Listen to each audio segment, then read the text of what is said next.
Good day, ladies and gentlemen. Today we're obviously going to be talking about Sophiology, Technocracy, and Valentin Tomberg, but we're also going to be talking a great deal about Michael Martin. Now, if you don't know, Michael Martin is an American sophiologist working with the legacy of the great Russian Orthodox sophiologists Vladimir Solovyov, Pavel Florensky, Sergei Bulgakov. Indeed, we're going to be so much talking about Michael Martin's work that I asked myself if his name should be in the title. But for reasons of finding a concise title friendly to the dreaded YouTube algorithm, I decided against that. But really, this episode is very deeply indebted to Michael Martin, although we will be most certainly moving on to Tomberg later on. Right now, I mentioned the literary efforts of Michael Martin, and I want to distinguish that right now because Michael Martin has many other things that he's doing online. Those I don't know so much about, but I do know Michael Martin's books. All right?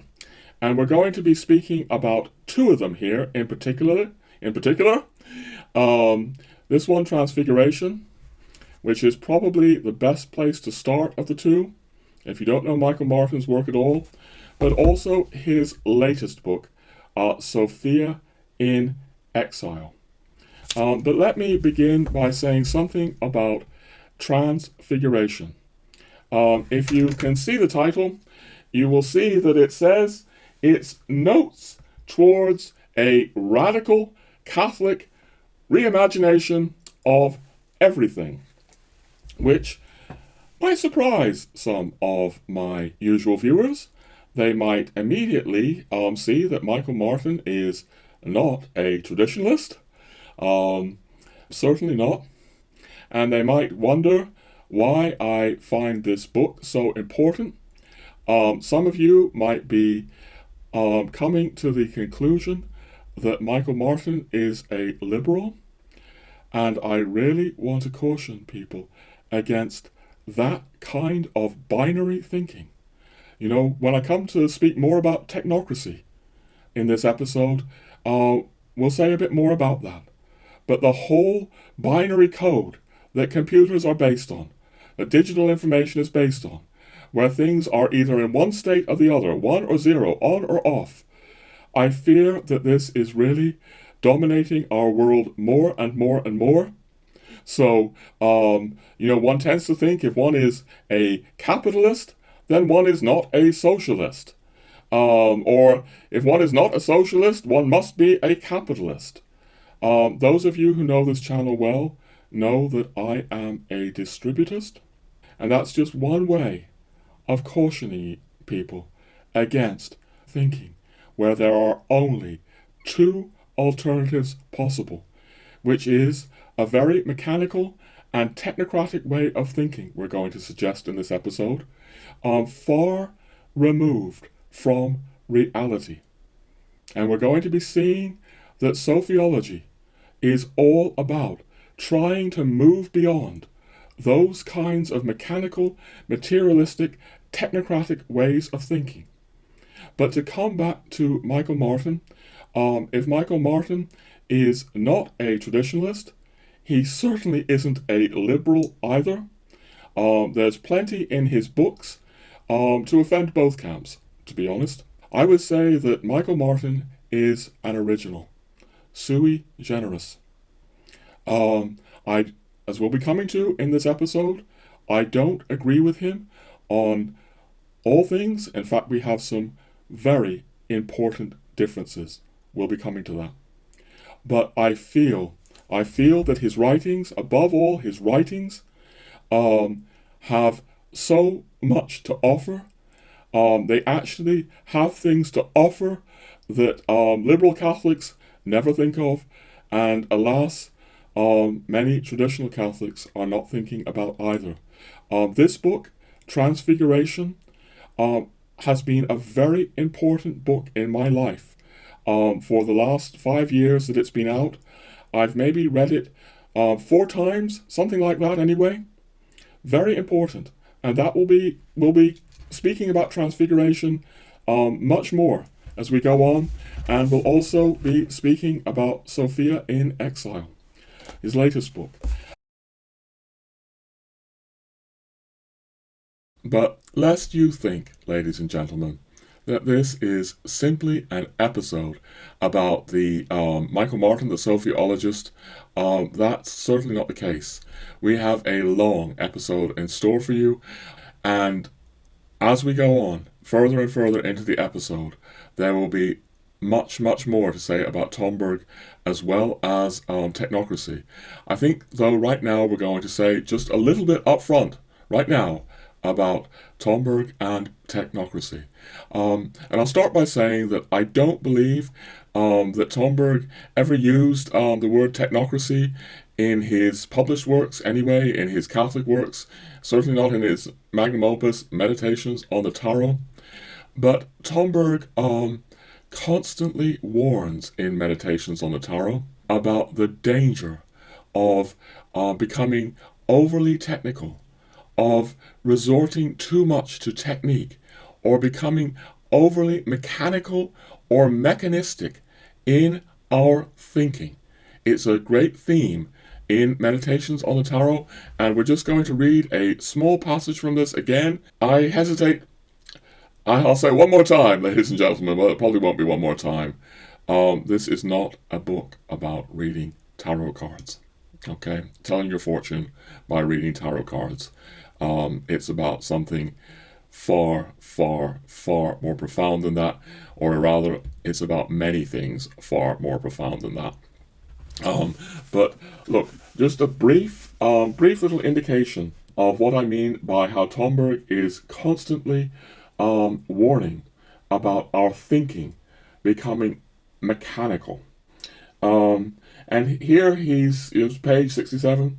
He's comparing, if you like, the religious quest or the hermetic quest with the ideal of modern exact science. And he suggests that this ideal is power. Practical, technical power and intellectual, technical power. The intellectual aspect of the scientific ideal is to reduce the multiplicity of phenomena to a limited number of laws, and then reduce these to a single simple formula. It is a matter, in the last analysis, of mechanizing the intellect in such a manner that it calculates, and he has that stressed in italics, that it calculates the world instead of understanding it. Then one would attain intellectual, technical power. So that's just a brief example of the kind of warnings Tomberg constantly gives that are relevant to our deepening enthrallment to technology and technocracy, because technology and technocracy is all about power. In some cases good power, but it's about power to heal, power to help, but it's oriented towards power. And this way we have of calculating the world rather than seeing it is very much at the heart of Sophiology. So this is key to Tomberg. It's also key to Rudolf Steiner.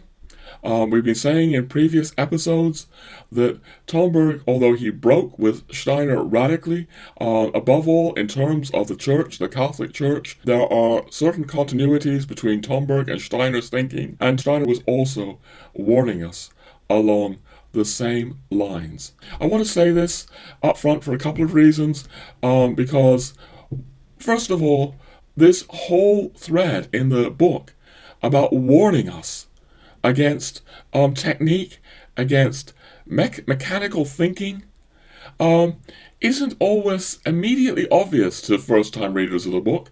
I've said before in these episodes that Meditations on the Tarot is like 100 books rolled into one.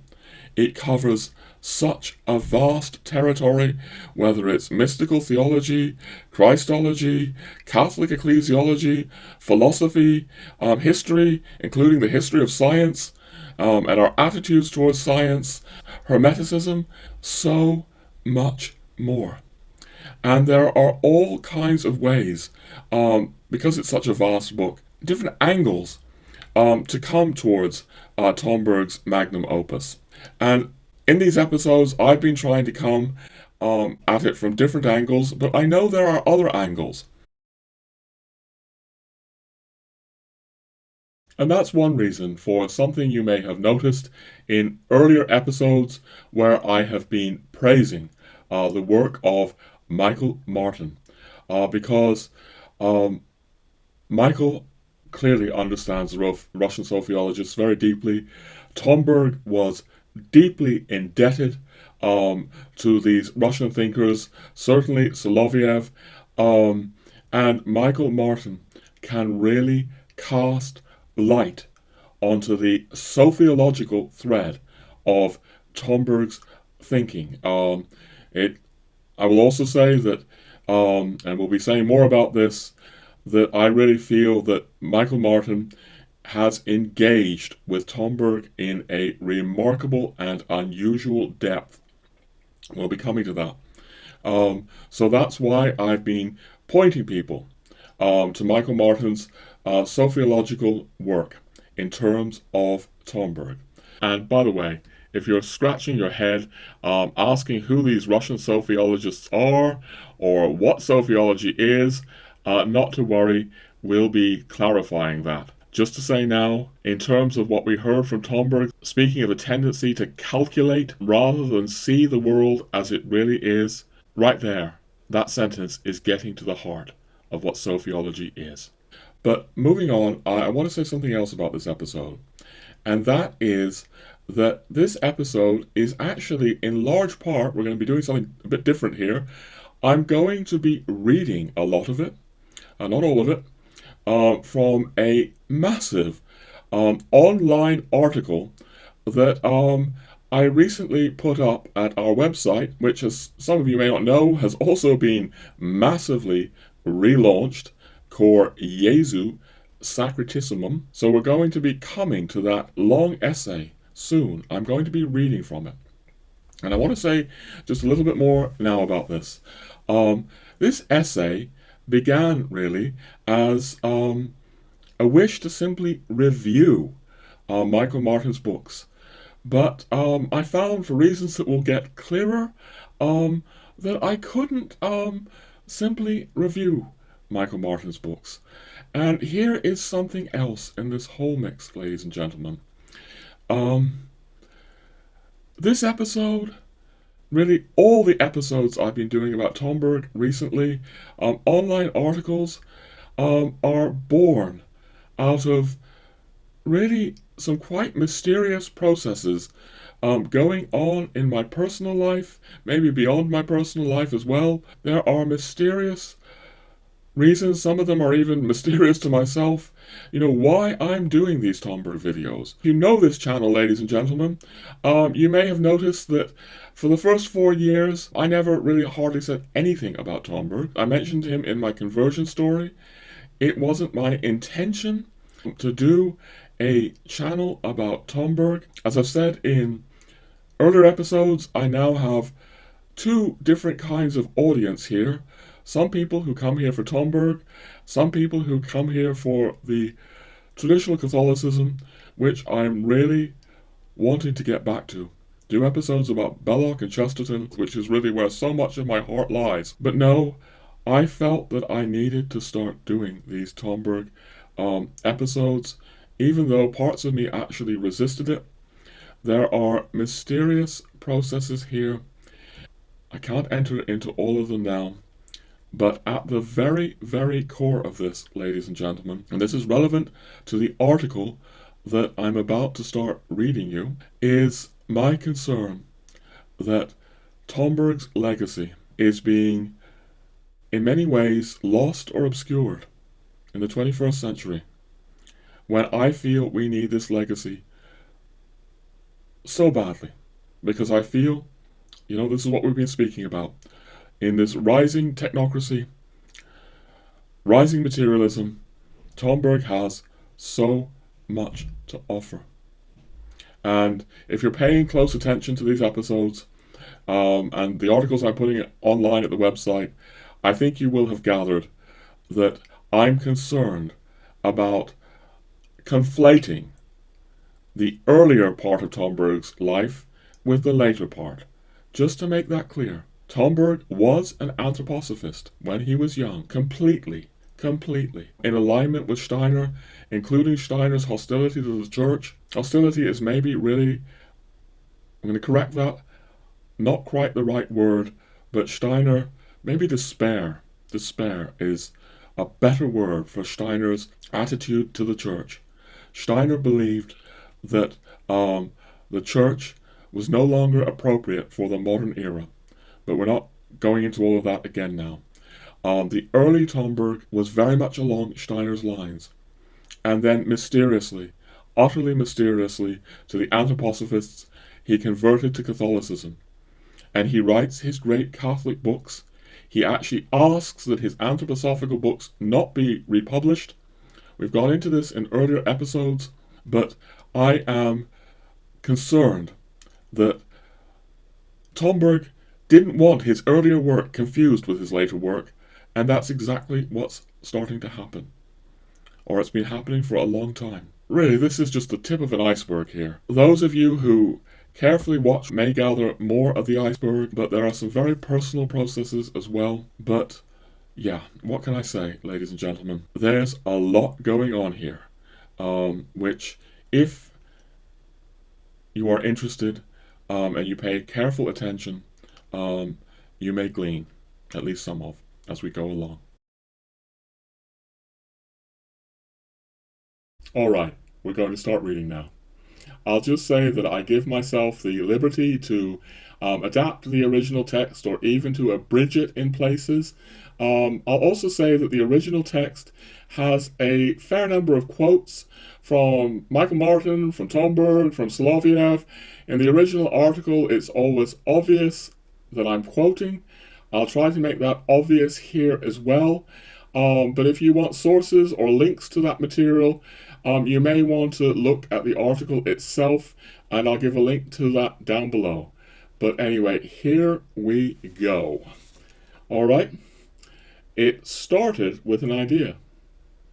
The idea of reviewing. At long last, Sophia in Exile. Michael Martin's latest book on Sophiology.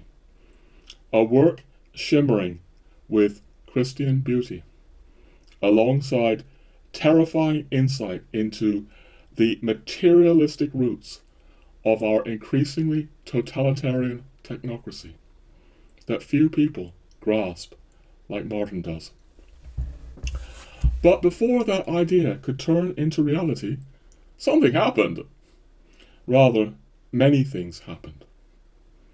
Or even a mighty complex of interrelated events happened, some which remain too intimate and personal to enter into here. Although I can say the sudden death of the late, great Dr. Michael French played a part. Just briefly, ladies and gentlemen, I've already alluded to mysterious processes behind this article, behind my Tomberg videos. We'll be saying more, but if you don't know who Dr. Michael French is, you may want to look at the last episode, 38, where I gave an in-depth tribute to the man who helped me more than I can ever say, and was until his untimely death, I think almost certainly the leading authority on Valentin Tomberg in the world. He was the biographer of Valentin Tomberg, and as I said last time, he was undoubtedly one of the finest people I have ever met in my life. And he died this year, and that's part of the whole mix that's going on here. But let's continue with the article.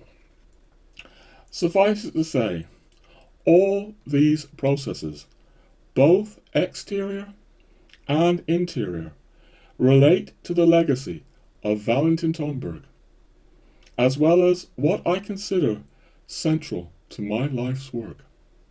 A core that entails seeking ways forward for the West. A West now menaced in so many ways at once. Now, Michael Martin also seeks to scry a way forward for the West, as Tomberg did before him. Tomberg, who has influenced us both profoundly. Yes, Tomberg, Martin, and myself all thirst for answers to the crisis of materialism. That notion is central to everything we're saying here. At any rate, after these partly disclosed processes, I still mean to speak in depth about Sophia in exile, for Sophia in exile has so much to offer as I scry. But is this a review? In part, yes, but only in part. I prefer to call it an engagement. I will engage Martin's text, but more as well, including his previous triumph, transfiguration, this again. But along the way, we engage with other matters too.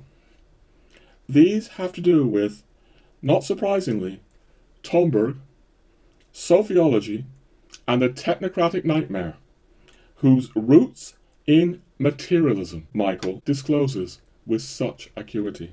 Michael, did I say? Yes, I know Michael a little, and using his Christian name might seem more transparent and fitting in these circumstances, even if I know him almost entirely through internet exchanges. Michael has also been deeply supportive of my 3 books, you can see those behind me, by the way, for which I can never thank him enough. Another bond. We are both authors published by Angelico Press, whose books are all deeply indebted to Valentin Tomberg. Despite these bonds, in this article, I retain literary convention saying Martin, for my belief in the man and his work goes far deeper than any personal connections I have with him. Indeed, I have long praised Martin's work with Tomberg's legacy as superior to anything else I know, at least anything from the Anglosphere, because the late, great Michael French most deeply impressed me in this way as well. I will interject. I cannot help but feel that these 2 authors, Michael French and Michael Martin, have really deeply engaged with Tomberg and got him at a very deep level that I can't say I feel everyone has. Now, moving on. This is significant. As much as I am convinced Tomberg's legacy is important to the West, now drowning in materialism, it is crucial then that Tomberg's legacy be properly understood. And this too forms part of the mysterious processes behind this long piece, and we will turn to the matter of Tomberg's much misunderstood legacy later on. Right now, my point is that all this renders any hope for my objectively, in inverted commas, reviewing Sophia in exile somewhat dubious. You could even say fatuous. Nevertheless, the truth is, I know Martin best through his books. My mail from him has not been extensive. By contrast, I have read Transfiguration close to 4 times. Sophia in Exile I have read twice. This is unusual for me. And that is part of my intimate process too. His books, Martin's books, all to do with the crisis of the West. They haunt me. It is these last two books we mainly focus on here. Indeed, much of me wishes I could focus solely, exclusively on these. And that's what, why do I wish that I could focus only on the books? Well, that's what I'm about to explain, ladies and gentlemen, in the next section. But in keeping with the theme of transparency, I need to say a word regarding Martin's other activities online. His articles, his videos, social media posts, Twitter, Facebook, etc. For although I do not know these well, and I don't, I far prefer reading books, ladies and gentlemen, to being online. It's sort of hard for me now to easily separate, the Michael Martin who's very, very engaged online from Michael Martin, the author of these very precious books. But the chief thing we need to go into here is Martin's deep and pained disillusionment with Catholicism that increasingly manifests in his online activity. Again, I say I don't follow this closely, but I know it well enough to know it's there. And then I say, admittedly, Martin's disillusionment was evident when Sophia in Exile appeared 2 years ago. Indeed, we find this at the very start of the book.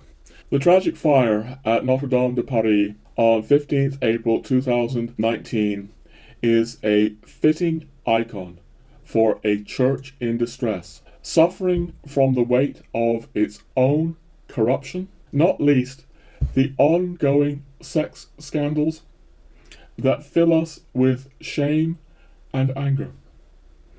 Evidence as they are of an ecclesial structure inured to the sufferings of its victims, and further complicated by the manner in which some of its most powerful leaders have continued to shield their own from scrutiny.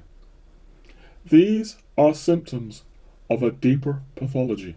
The hierarchy's inept and milquetoasty response to the global pandemic that began in early 2020 only further betrays how indifference has become a cardinal virtue.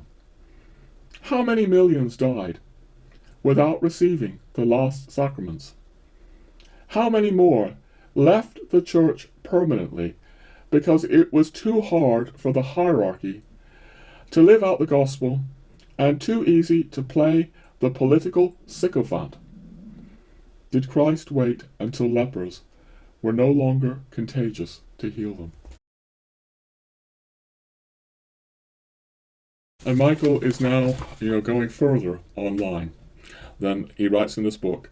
And so online, Martin now speaks of things like, quote, unquote, the sacramental machine, to refer to the Catholic Church.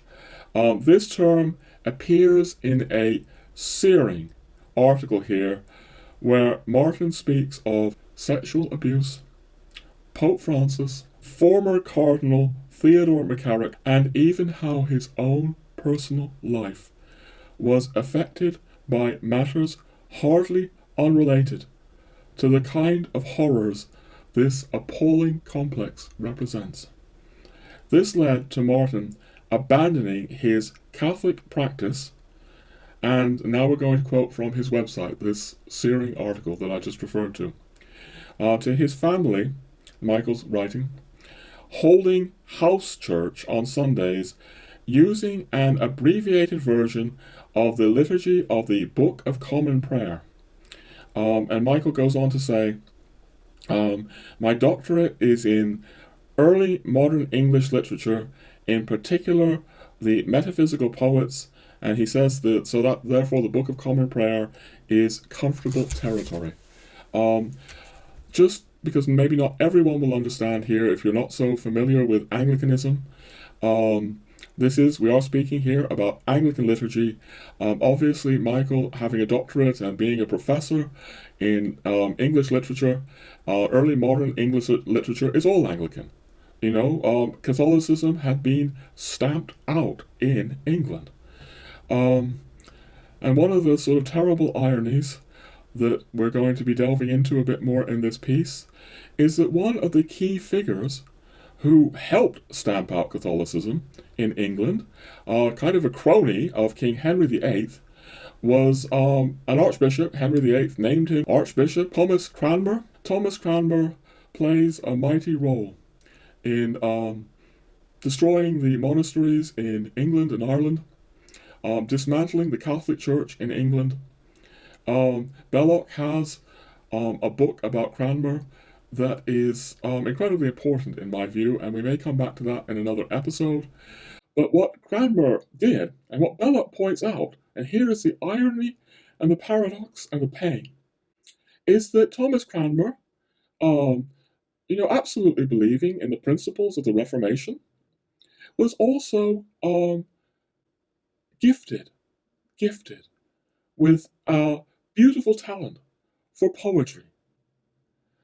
And today's English Anglican Book of Common Prayer derives in large measure from the original book. I think it's, massively Thomas Cranmer's exquisite poetry. Belloc writes about this. Belloc writes about how this exquisite gift for poetry that Cranmer had has shaped the entire English nation and the consciousness of the Anglican communion. I go into all that because it's going to be a bit relevant to things we say later. But clearly, Michael has this whole background in English poetry, and Michael Martin is a poet himself, and will be sensitive to poetry, I think, in ways that I'm not. But to come back now to this piece that Michael Martin has put up about his decision to leave Catholic practice, and this searing piece, as I say, is a piece with a lot of pain, and I want to honor that pain. I really do. I'll continue with my article here. I read Martin's piece with my heart open. Given its great personal pain, it would not be Christian not to. Moreover, men like Theodore McCarrick testify to something terribly, terribly wrong in the church that goes far beyond them or their victims. All right? Would that more of us could feel this pain as acutely as Martin.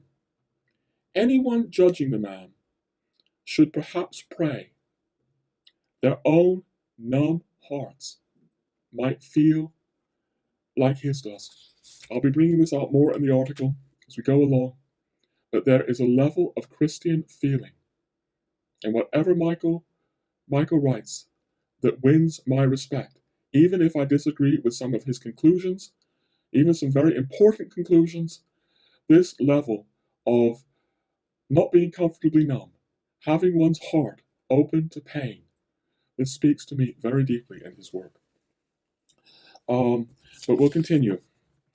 Yet even while my heart goes out to Martin, even as his outraged heart commands my respect, I cannot join him in his conclusions regarding the Church or abandoning the sacraments for the Book of Common Prayer.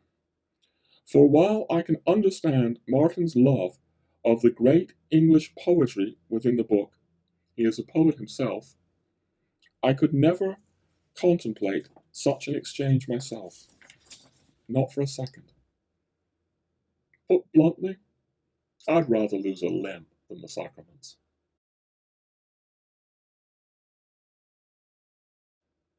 That's really how I feel. The sacraments are so, so, so, so precious to me. That's just who I am, where I've come to in my journey with the Catholic faith, It has a great deal to do with, the aspiration at least to go to the sacraments daily, go to daily Mass, and feeling myself transformed by daily Mass in that way. The sacraments are unspeakably precious to me. I'd rather lose a limb. I mean that. I need them like the air I breathe. Without them, I know I would be far more victim to unhappiness and despair, not to mention moral doziness, than I am. I mean this, I've said it before on the channel. When the pandemic lockdowns happened and I was cut off from the sacraments, I became a different person. I fell into some of the worst depression that I've had for 15 years. I at least know who I am with the sacraments and who I am without the sacraments. And that's just a key part of me, Roger. It's just, I can't help coming from such a place like that. It's me, and a large part of this channel is about testifying to the power of the sacraments. Here, I do not just mean the Catholic Mass, but the confession that cleanses my soul and the priestly ordination that makes these miracles possible. I depend heart and soul on the entire sevenfold sacramental miracle that great English poet Thomas Cranmer dismantled on behalf of Tudor kings and their cronies, whilst bequeathing to posterity the Book of Common Prayer, precious to generations of Anglicans. Here's the paradox. It is precious. I've been an Anglican. I've been to, an Anglican college. The poetry in this book is precious to generations of Anglicans. Here, then, is paradox and pain. The pain is, I think, not simply personal. For my experience of the sacraments, not to mention Tomberg's experience and the experience of countless saints, means they constitute my hope for the planet. Here is the serious difference I now have with Martin, stated plainly, on this key central thing. We go down different roads. What can I say? Perhaps this: whereas Martin cannot ignore, and should not ignore, the very real evil in the Catholic Church, I cannot ignore, and should not ignore, the very real good.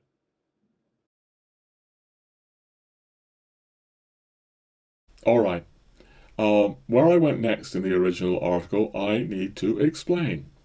Because in trying to develop this point about not ignoring the great good that the Church does, I decided to actually quote from my own work, a passage from my book, The Gentle Traditionalist, and we're going to read you this passage out of The Gentle Traditionalist because it's relevant.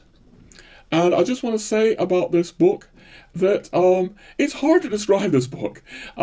People think it's a fiction, and in a certain way it is, but really it's mainly imaginary dialogues about ideas.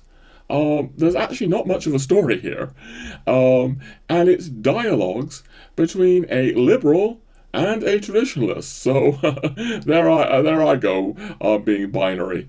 But for this reason, it worked. And the liberal is called GPL, the Gentle Perplexed Liberal, and the traditionalist is called the Gentle Traditionalist. And I'm just going to read you a very small amount of dialogue that I quoted in the article. So GT in the dialogue says, "The material good that the Church does alone is incalculable. Still, one shouldn't be too materialistic here." And GPL, materialistic? I'm not with you.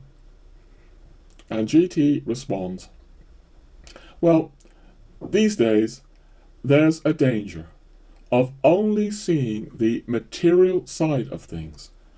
All the feeding, medical attention, harbouring the homeless, those used to be called the corporal works of mercy. And obviously, they're tremendously important. However, I didn't even mention the spiritual works of mercy, like praying for the living and the dead. Naturally, the greatest act of mercy is the Holy Mass.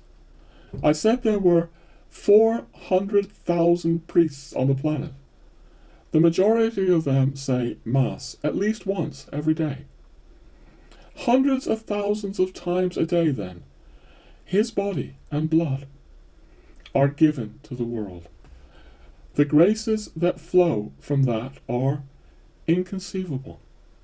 They completely dwarf anything else the Church does for people in terms of healing and feeding their bodies. Much more could be said of this, but we are concerned with Martin, Tomberg and Sophiology here, not apologetics for the Church, although care for the Church certainly factors in the complex and mysterious processes that birthed this place, but it is only one factor in a bigger picture.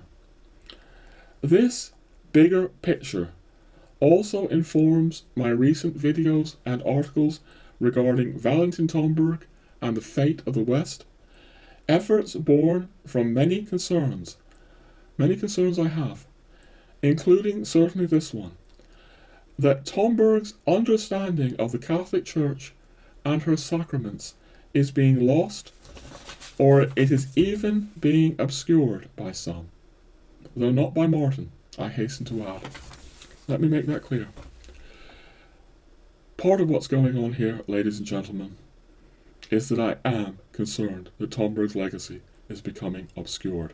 I'm not saying intentionally obscured, but obscured nonetheless.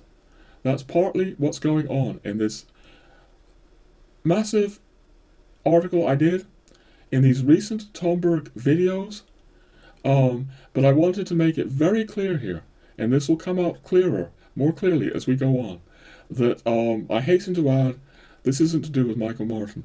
No, as I've said earlier, I feel that Michael Martin in the Anglosphere is one of the people who has truly engaged Tomberg in a very deep way, and we'll be coming to that later as this piece goes on. Alright, we're going to go back to my essay now. Michael Martin offers me real hope, understanding, heart.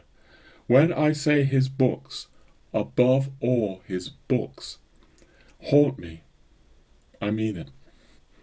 I stare out into this sterile, technocratic culture in inverted commas, quote-unquote culture, and Martin gives me insight, Christian insight, that few other contemporary Christian thinkers could.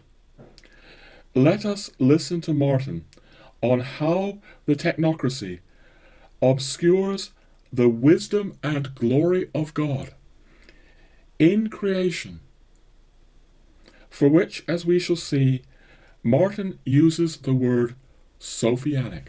So to be clear, we're about to start reading some bits from Transfiguration now. There's more at the website. We'll abridge it from what's at the website. And just to be very, very clear, as we go into this, Michael is using the word simulacrum here, or simulacra, which, if you don't know, refers to a representation of reality rather than the reality itself. So we have these simulacra all around us, of course, representations of reality. So the map, rather than the territory. And we can become confused between the map and the territory. But some of the representations of reality are really very, very poor indeed. And what Michael is saying here is that they close us off from seeing God's glory and wisdom in the natural world. So, just to be clear here, male and female, he created them. This is a true binary here, and all through nature, whether it's plants, animals, or humans, we see God's wisdom and intelligence here. This is what Michael is getting at when he uses the word Sophionic. And yet, what we're going to be reading you here is how Michael is suggesting how the technocracy is distorting all of this. So there's some dense lines here, but I'm going to read them to you read them to you through rather slowly.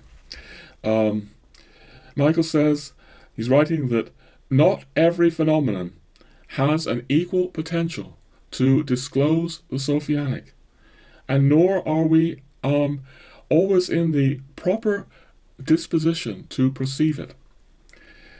Works written corporately, as in advertising, or governmental, or business writing, do not seem capable of disclosing the Sophionic in anything like the way that is possible, though certainly not assured, in poetry and in other literary works.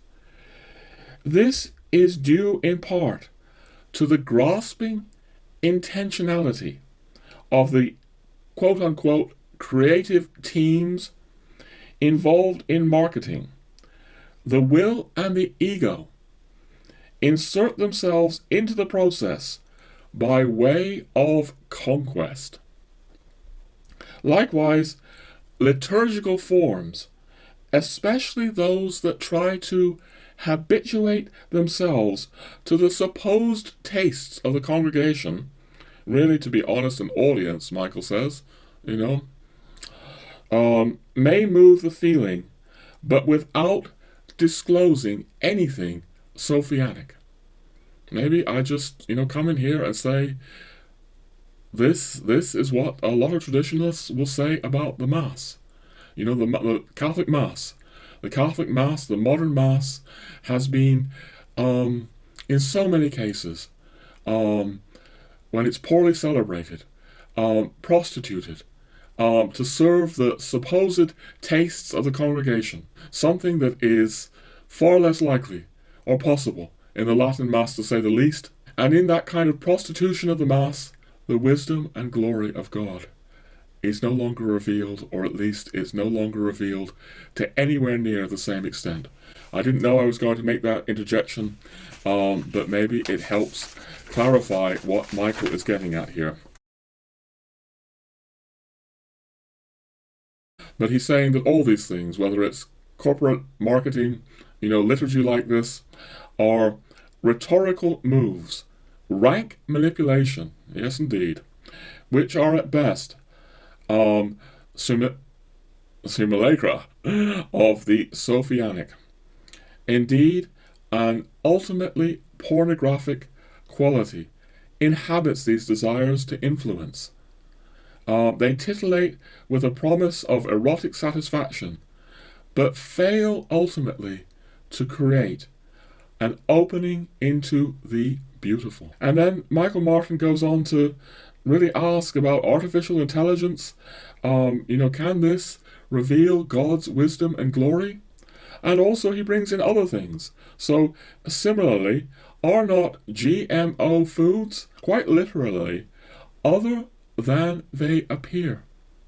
Are they not simulacra?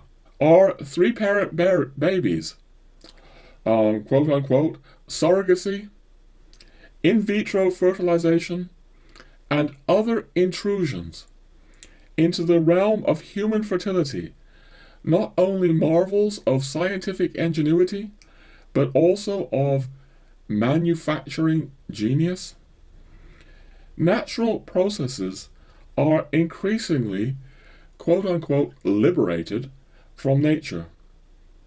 And as they are they not more and more rendered products in need of government regulation and corporate protection, and thereby means of control?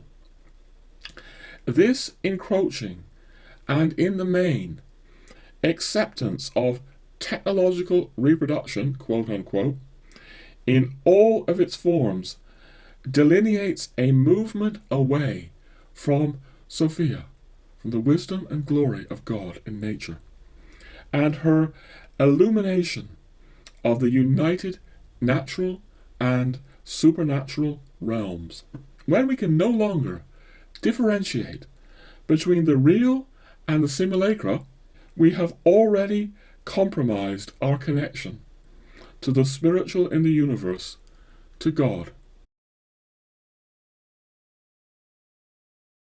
And he quotes Ephesians here, "Our struggle is not against flesh and blood, but against the rulers, against the authorities, against the powers of this dark world, and against the spiritual forces of evil in the heavenly realms."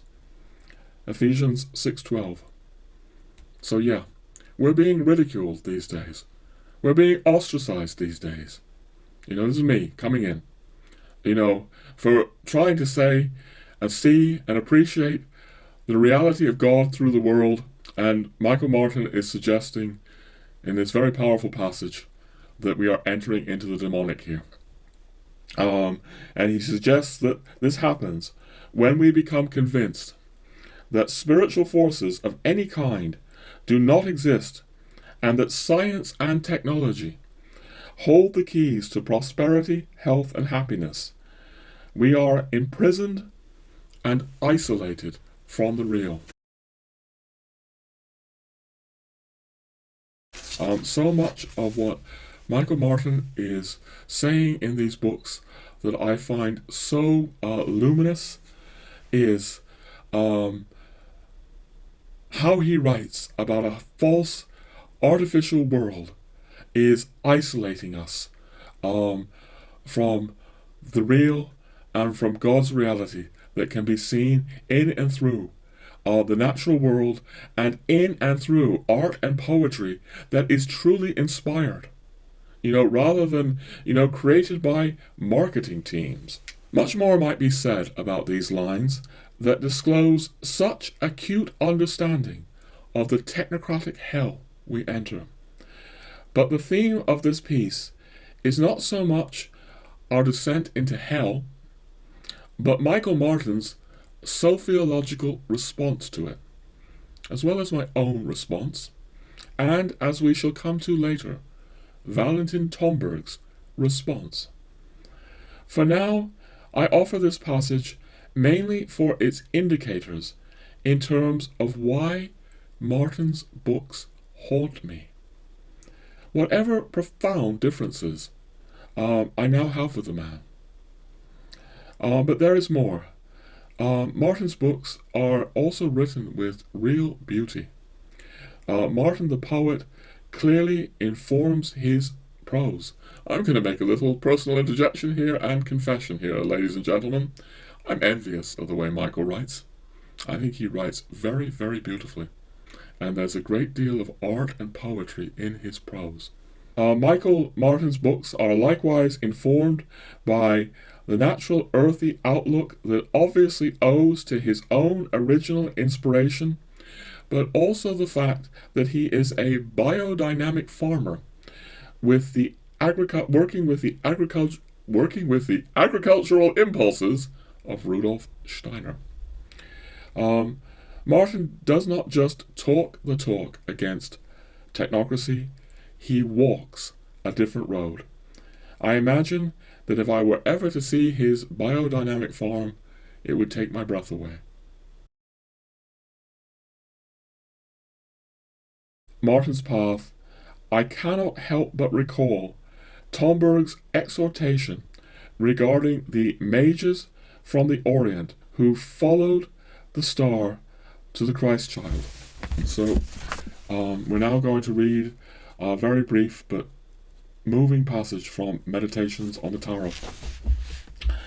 Those who follow the star, Tomberg writes, must learn a lesson once and for all, not to consult Herod and the chief priests and scribes of the people at Jerusalem, but to follow the star, that they have seen in the East, and which goes before them, without seeking for indications and confirmation on the part of Herod and his people. The gleam of the star and the effort to understand its message ought to suffice. Because Herod, representing the anti-revelatory force and principle, is also eternal. The time of Christmas is not that of the nativity of the child alone. It is also the time of the massacre of the children of Bethlehem, the time where autonomous intelligence is driven to kill, to strangle and push back into the unconscious all the tender flowers of spirituality which threaten the absolute autonomy arrogated to itself by intelligence. It's too much to go into now maybe, but Tomberg is really drawing on the gospel story there and the temptation to consult the mentality of Herod and his people rather than follow the inspiration of the star. He's making a distinction between a calculating, cold mentality of Herod and his people and the inspiration to follow the star. Coming back to the text now. Tomberg's warning not to seek confirmation on the part of Herod and his people is serious. For Tomberg, the world, drowning in materialism, will not be saved by kowtowing to Herod and his people. Moreover, studying Martin for years now, I see his long, arduous trek through the desert, following the star, firmly refusing confirmation on the part of Herod and his people.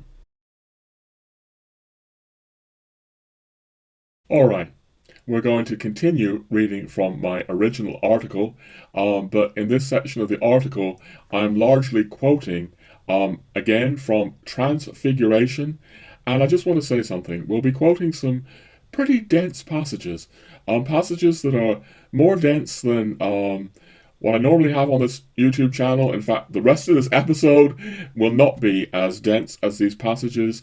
I find myself thinking of myself if I were really coming to Sophiology and Michael Martin for the first time, and I had, me reading it off the, it might not be immediately clear. So for that reason, I refer you back to the original article. If it's not clear, link down below in the text. And I'm also going to say that I abridged Michael Martin's material in the original article. I'm going to further abridge it here.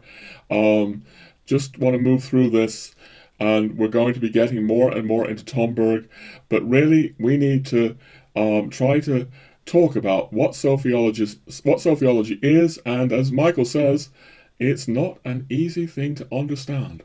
So let me continue reading, and if it's not clear, you may want to go look at the article online. So we continue reading from the article and from Transfiguration. But to engage Martin's profound Christian response to a de-Christianized world, some understanding of Sophiology is important. Yet, alas, as Martin himself admits in Transfiguration, Sophiology is notoriously difficult to encapsulate into an elevator conversation, even for me. Helpfully, Martin continues, briefly, very briefly, he says, there are essentially two manifestations of Sophiology. And the first manifestation, he says, arrives as the product of a mystical experience with a figure identified with the Sophia of the Old Testament, particularly in Proverbs 8 and 9, as the Book of Wisdom affirms of Sophia, She is a breath of the might of God, and a pure emanation of the glory of the Almighty. Therefore, nothing defiled can enter into her. So that's 725 of the Book of Wisdom. This mystical experience Martin alludes to is most recognizably that of the Russian Solovyov, who perhaps converted to Catholicism before he died. But other figures might be mentioned here as well, including the Russian Catholic convert Valentin Tomberg. Be that as it may, we are more concerned here, as Martin is in his books, with the second manifestation of Sophiology. We are really going to go into some dense, although I think profoundly worthwhile material, where again Michael is speaking about the Sophianic as God's glory and wisdom revealed through creation. Let's listen to him. So this is again from Transfiguration. The other manifestation of Sophiology, he suggests, resides in the philosophical/theological intuition that the wisdom of God is integral to our experiences of the truth, the beauty, and goodness of the creation. So yeah, just break that down just a little bit. If we're experiencing the truth, beauty, and goodness of creation, we are experiencing the wisdom of God. We are experiencing Sophia. And he speaks about how these experiences become palpable due to the reciprocal disclosure characteristic of contemplative engagement with phenomena. This is something I'm going to interject yet again. This is something I want to speak about more and more and more in my future videos, to be honest. These two words that Michael has here, contemplative engagement. Alright, I didn't know I was going to make this digression, but I am. Contemplative engagement. We can look at the world very, very superficially. We can calculate the world by reducing it to sort of units and formulae. Or we can really try to contemplate the world. We can try to engage the world. And things look very, very different. So if I spend my time, ladies and gentlemen, really listening to you, really contemplating what you have to say, I will have a very different experience than if I listen to you superficially.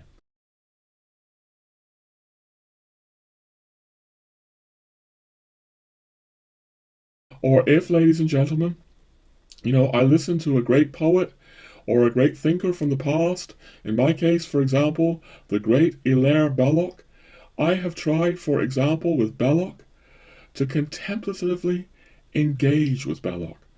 And maybe I flatter myself, but I think that I, because of that, see, cognize, perceive depth in Belloc, for example, that many other people who do not contemplatively engage with Belloc see.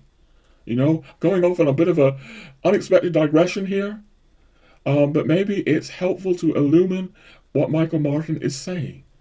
There's a lot of people who look at Belloc and just think, oh, well, some reactionary Catholic. Catholic, rigid, blah, blah, blah.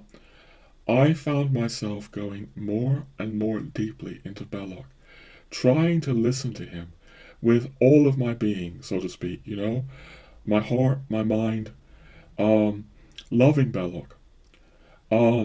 What happens when we listen to someone we love as opposed to someone that we don't love? Do we see that person in greater reality? Michael Martin would say yes, Tomberg would say yes, I would say yes. This is part of what we're getting at here. We'll be developing this more, and I want to develop it more in future episodes to come. Loving, contemplative engagement, rather than the superficiality of statistics, data, facts. I'm not saying that facts aren't important. Obviously, facts are being terribly distorted these days. But nonetheless, the answer to all the distortions going on I think, is to try to enter into deeper and deeper states of contemplative engagement. And that is indicative of something that is so luminous for me in what Michael Martin is getting at. All right, end of my unexpected digression. We will continue reading from Transfiguration. There is an almost obvious Marian dimension to such disclosure, in the way that the Virgin Mary made God palpable to the flesh in Jesus, so the Virgin Sophia makes God palpable in creation and in created works. In a divine reciprocity, the Virgin Mary, the Sophia Creator, reveals the full mystery of God's incarnation, whereas God's wisdom, the Sophia and Creator, reveals the presence of God. I'm abridging that a little bit, but maybe I say here, and I should have backed this up a bit. What I've just been using as an example of contemplatively engaging with Hilaire Belloc. It's not necessarily, about simply contemplatively engaging with a thinker or a poet. You can contemplatively engage with a flower, with a sunset, with a mountainside, with birdsong. You can engage with the world in a deep and profound and listening way, or you can engage, superficially. And technocracy is inviting us to superficial engagement. I put in inverted commas because it's not engagement. And this is something that is, I'm digressing again, that is so luminous in Michael Martin's work. I said at the beginning, didn't know I was going to say this now, but I said that Michael Martin had so much to say that many liberal Catholics, or, I haven't heard liberal Catholics say this, and I haven't heard many traditional Catholics say this, seems to me part of the answer.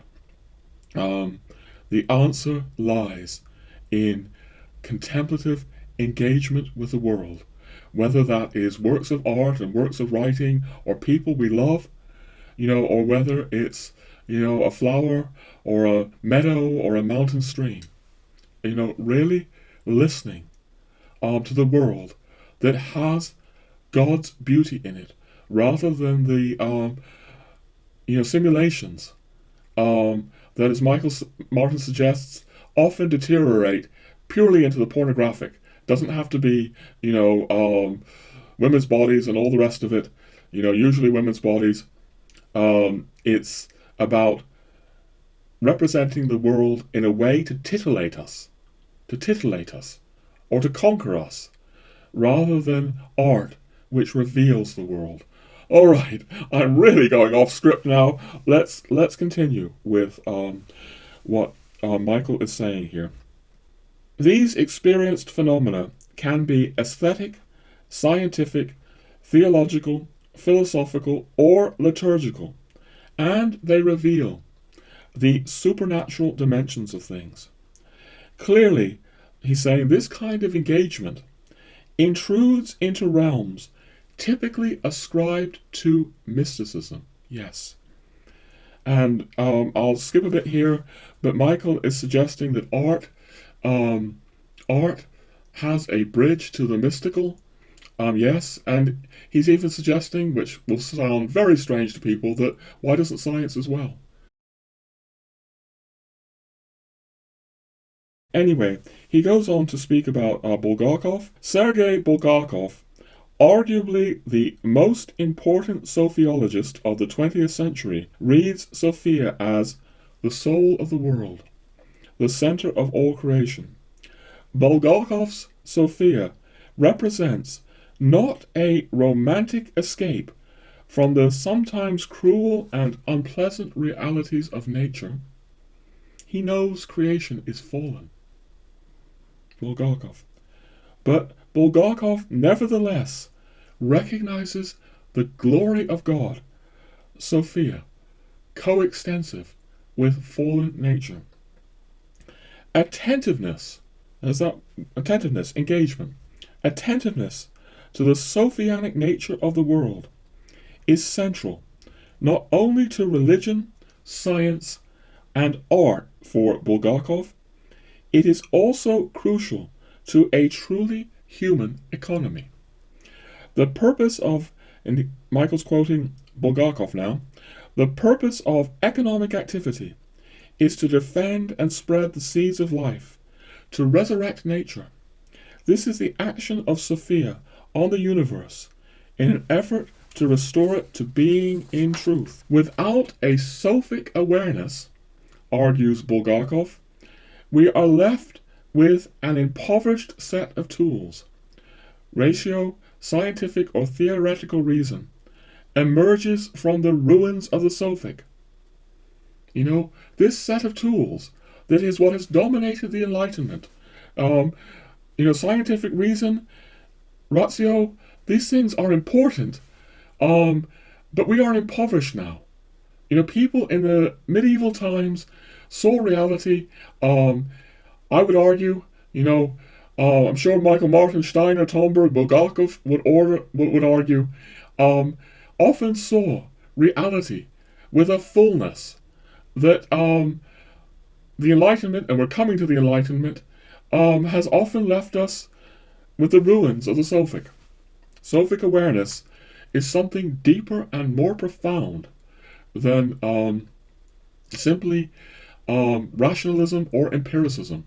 It's not that rationalism and empiricism aren't important, but by idolizing them and focusing on them, we cut ourselves off from a deeper level of contemplative engagement, or what Michael Martin here is calling Sophic awareness.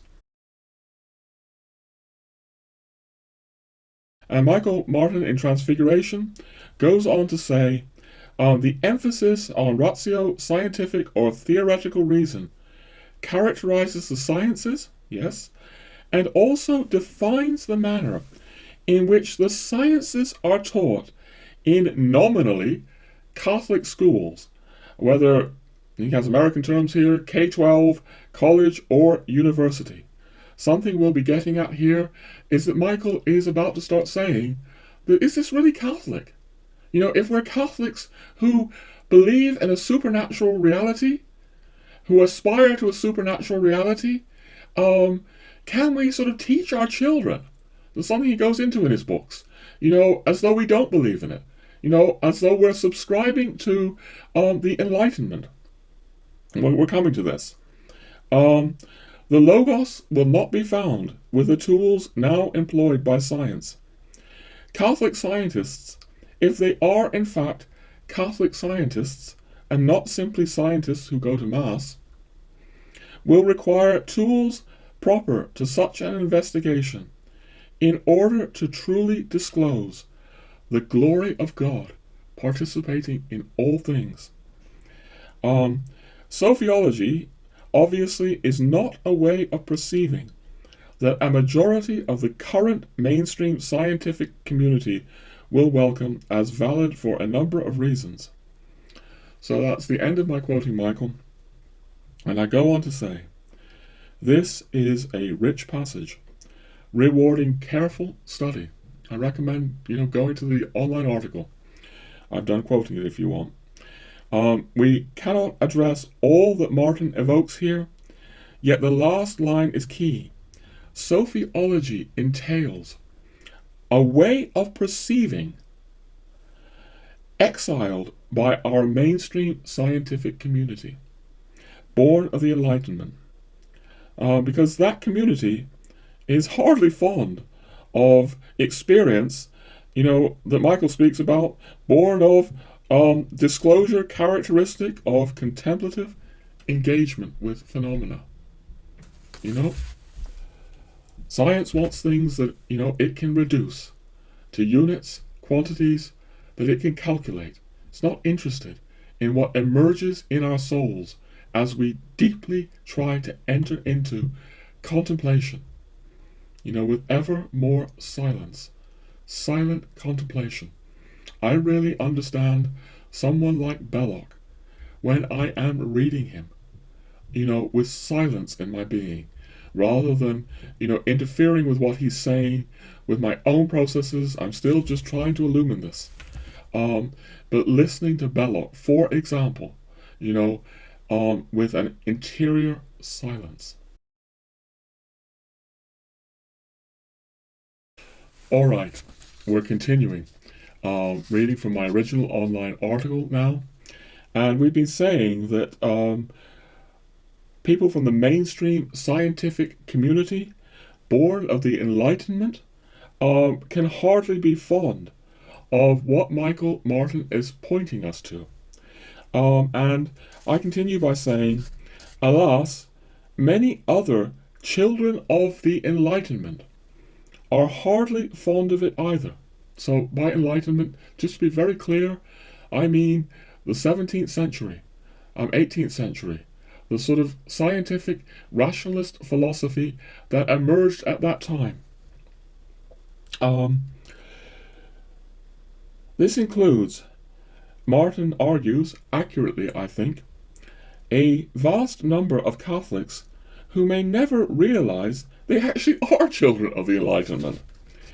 Here is why Martin speaks with pain, yet also, I think, a prophetic rage that many Catholic educational institutions are only nominally Catholic.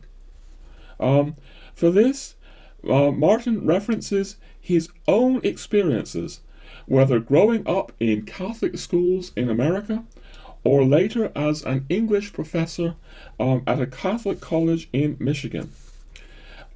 Insights from his own experience of Catholic education, along with heartfelt pain and anger, inform so much of what Martin writes, including the two books we focus on here, Sophia in Exile and Transfiguration. Alright, essentially, Martin is saying so much Catholic education, at least in America, is not truly Catholic, in that it hardly takes the supernatural seriously, with the exception of the Mass on Sunday, and even that is often only lip service. No, this nominally Catholic education both participates in and propagates the Enlightenment of 17th century rationalism. That rationalism, Martin contends, slowly murders us. It's not reason that murders us. It's not being rational.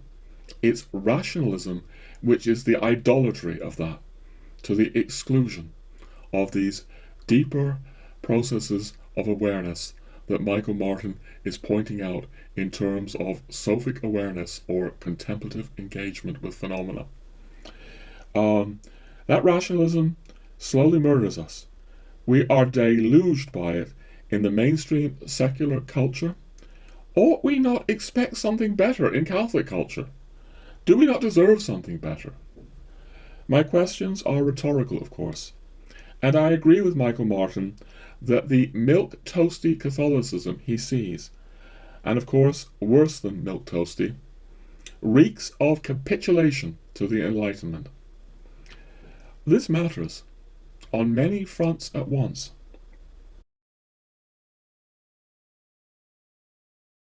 The consequences of this, so there are so many consequences of this, the fact that, so much of Catholic so-called culture is just teaching the Enlightenment.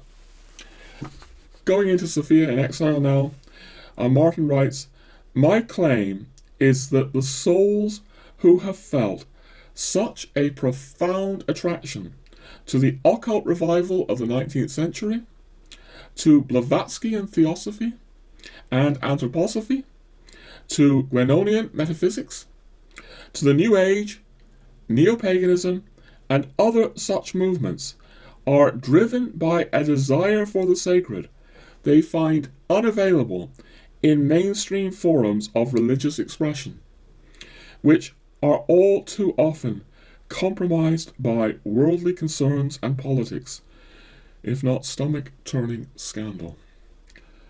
Yes, This is a point that I'm trying to make on my New Age videos on this channel, including one that is delayed. It's one I've been working on all year long. Well, not all the time, but still coming out. Thought it was coming out beginning of the year.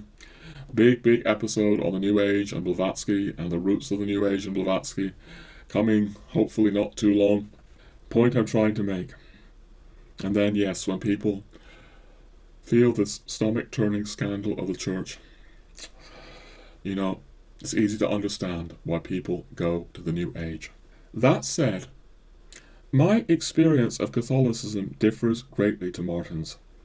I do not share his particularly, perhaps even peculiarly, American experience of Catholic institutions. As I shall come to, my Catholicism is formed by Europe, above all by Ireland, which still takes my breath away. Irish Catholicism still takes my breath away. Even if, many of our present Irish bishops seem just as much milquetoast. And this difference of experience, I think that my Catholicism has so profoundly been shaped by Ireland, but also France, and not America. I think this, and we're going to get into this as more as the piece goes on, does help explain at least a few of the very deep differences that I certainly have with Michael Martin.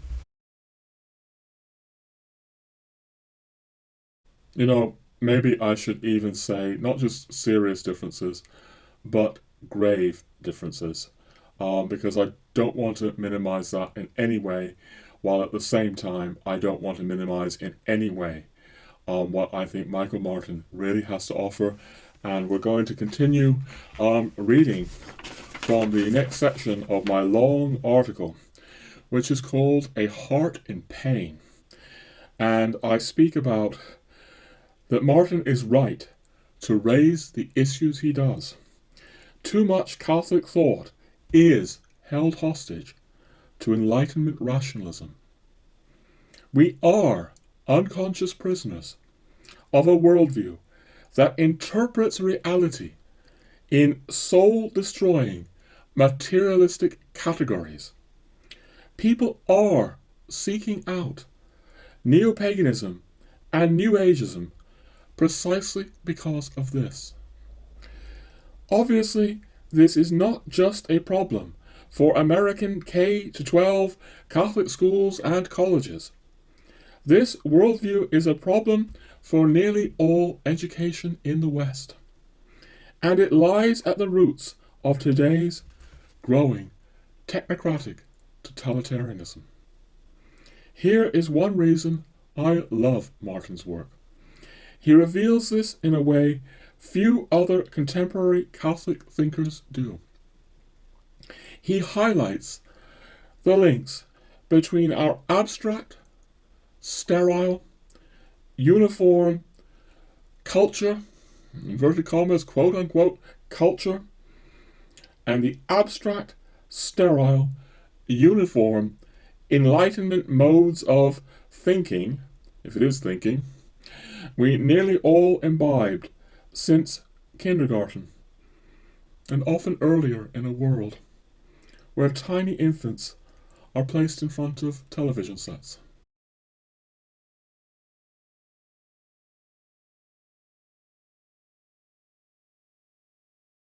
Martin's thinking, then, is important, but his heart, in searing pain at what he sees, renders a further form of witness. For seeing such naked pain at Catholic culture, we may be perforced to ask, am I in pain like this? And if not, why not? Am I, perhaps, as Pink Floyd sang, comfortably numb? Certainly, I felt compelled to ask that myself. For despite all her defects, despite the real trauma her all too human members have inflicted on innocents, I do not despair of the Church. She remains my life's hope and joy. the source of the greatest joy I have in this world, like nothing else I ever found before I entered her. You know, those of you who know this channel know that I spent all these years in kind of secular culture, New Age culture, anthroposophical culture. None of that ever gave me what the church has given me.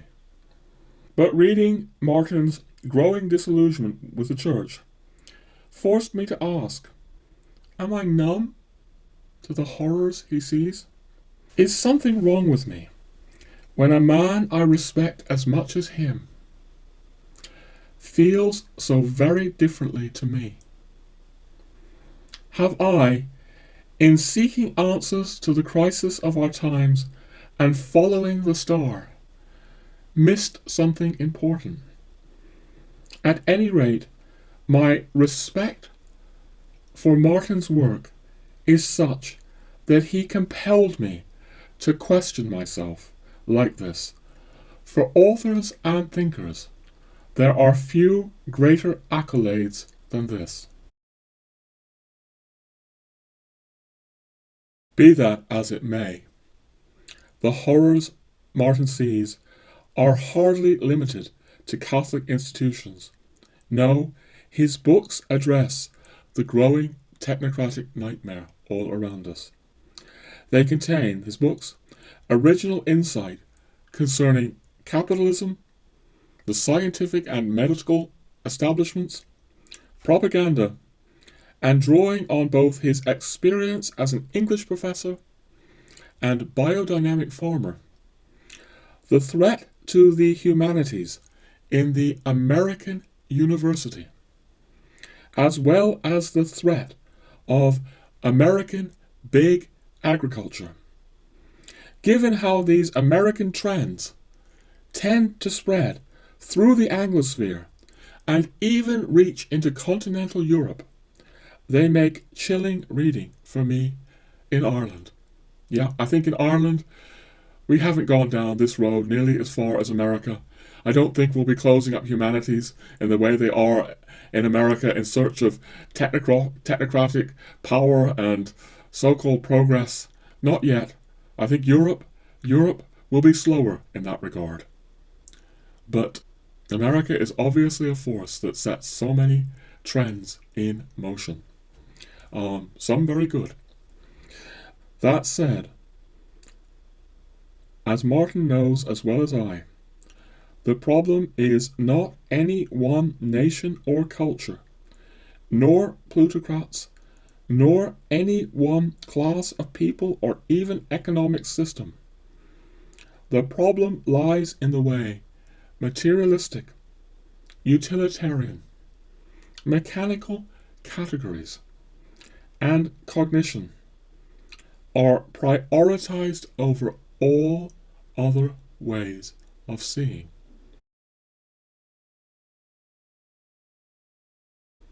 This is what Sophiology would correct, for it entails a different mode of seeing the world or engaging with the world. What is this cognition, this engagement? What Martin is getting at is something not easily grasped by a society obsessed by data and statistics, because it abhors superficiality and demands effort.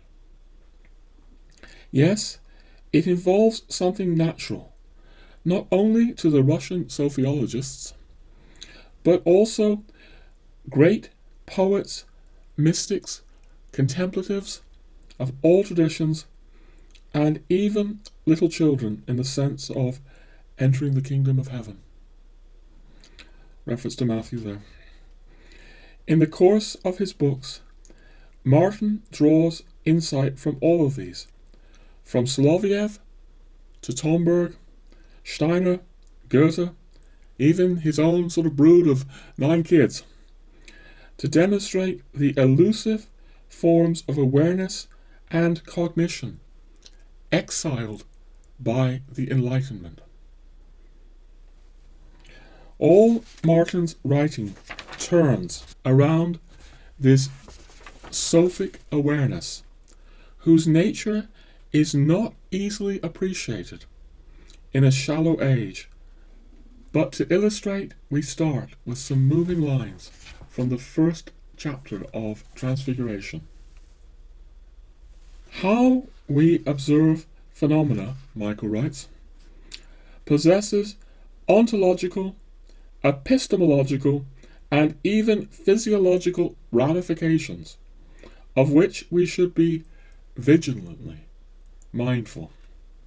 Observation, as Werner Heisenberg and Niels Bohr were among the first to acknowledge, is never scientifically neutral. And I would add that neither can it ever be morally neutral. Our sciences, though, are rather enthralled to the daemonia of abstraction, dogmatics, and the fairy glamour of electronic and technological mediation. The enthrallment of the sciences to the technological and their immunity from ultimate meaning and metaphysics clearly have something to do with federal and corporate STEM dollars flooding into research departments. I don't know what STEM dollars are, it's obviously an American term. The lure of profit and power. But it has even more to do, I think, with their estrangement from philosophy and theology. So yes, the whole corporate culture driving science is a real problem here. But there's a deeper problem, that science is now estranged from philosophy and theology. This is what the Enlightenment gave us. Before the Enlightenment, science was not estranged like this. But Michael continues, as such then, science puts itself in danger of becoming a technological enterprise rather than a human one. An enterprise of power, devoid of ethics, utilitarian and as cold and inhuman as the emptiness of outer space, as warm and reassuring as the voice of a robocall. Fear is one of its tools, entertainment another, efficiency yet another. Love never figures into the equation. What would happen if it did? The cosmology of scientific materialism lies open to investigation and interpretation, though only within the prescriptions first outlined by Bacon and Descartes, that such phenomena and their effects are testable, verifiable, reproducible, and predictive. A thoroughly verificationist paradigm. So yeah, science will only admit what is real if it fits into these things. But the trouble is, all kinds of reality won't fit into these things. And Martin goes on to say, love, for example, though it has a place in religious cosmologies, has no role in the scientific cosmology, he's saying. Should it? Or rather, shouldn't it? The mainstream of the scientific community, at least as it now exists, would say no. This is a problem. At best, evolutionary biology, evolutionary psychology, or neuroscience would describe love in terms of the biological imperative, partner selection, courtship displays, chemical reactions. But this is simply a me Tarzan, you Jane understanding of love. Sophia, wisdom, is thereby exiled. So this is the, notion he's getting at in the book. Sophia in exile. Wisdom, the wisdom and glory of God, is exiled, through this kind of very narrow, limited, scientific endeavor oriented towards profit. And we're just going to read you now one more paragraph from Sophia in Exile. It is no secret that science in our time has for some become a belief system. And people with very limited scientific knowledge proclaim that they, quote, believe in science, unquote. And even though the corporate investments in scientific research, he has that in quotes, quote unquote, research, have been shown to often compromise not only science, but also the health and well-being of millions to a degree that should certainly undermine the absolute trust some place in the scientific enterprise, our culture persists in the valorization of what the research shows. This is superstition writ large. All right, coming back to the article. Obviously, Martin locates the roots of Sophia's exile much further back in time than our current reign of corporate technocracy. And we're going to take a passage now from Sophia in Exile. The beauty of the Renaissance, Michael was saying, was that it allowed a vision of being human, full of hope, illuminated by divinity. This, despite the ravages of plague, war, conflict, and the usual tragedies attendant upon our condition. The Reformation destroyed all, or almost all of that, and pessimism, materialism, and utilitarianism followed in its wake. The universe was at last disenchanted. I want to say something about that because it's so relevant to what we're speaking about on this channel. I very much agree with that statement, which will not surprise many. Indeed, I think that statement sounds a little bit more harsh towards the Reformation than Michael Martin usually sounds. We've already emphasized Michael's connection to Anglicanism. I think we'll come back to that. But speaking for myself here, I don't know how much this represents Michael Martin. I have been pushed more and more and more over the years into seeing the Reformation at the root of so many of our current problems, and this very much has to do with Tomberg, because what emerges after the Reformation is a kind of very materialistic philosophy of which the key figures are British. So you have Francis Bacon, empiricist, rationalist philosophy. You have Francis Bacon, you have Hobbes, you have John Locke, you have David Hume, who's Scottish. These are people who now inhabit the new sort of Protestant world that has taken over in Britain. Over in France, of course, you had Descartes, who comes from a Catholic background, and you also have Rousseau, but Rousseau isn't French, which may surprise certain people. He's actually Swiss, coming from Geneva, which was like Calvinist. So Rousseau, who is a major figure of the Enlightenment and very much leads to the 1789 French Revolution, is not French. He's a Swiss Calvinist Protestant. So growing out of the Reformation you have all this Enlightenment philosophy. But we're going to come back to that because it's key, certainly very key to certain threads of Tomberg.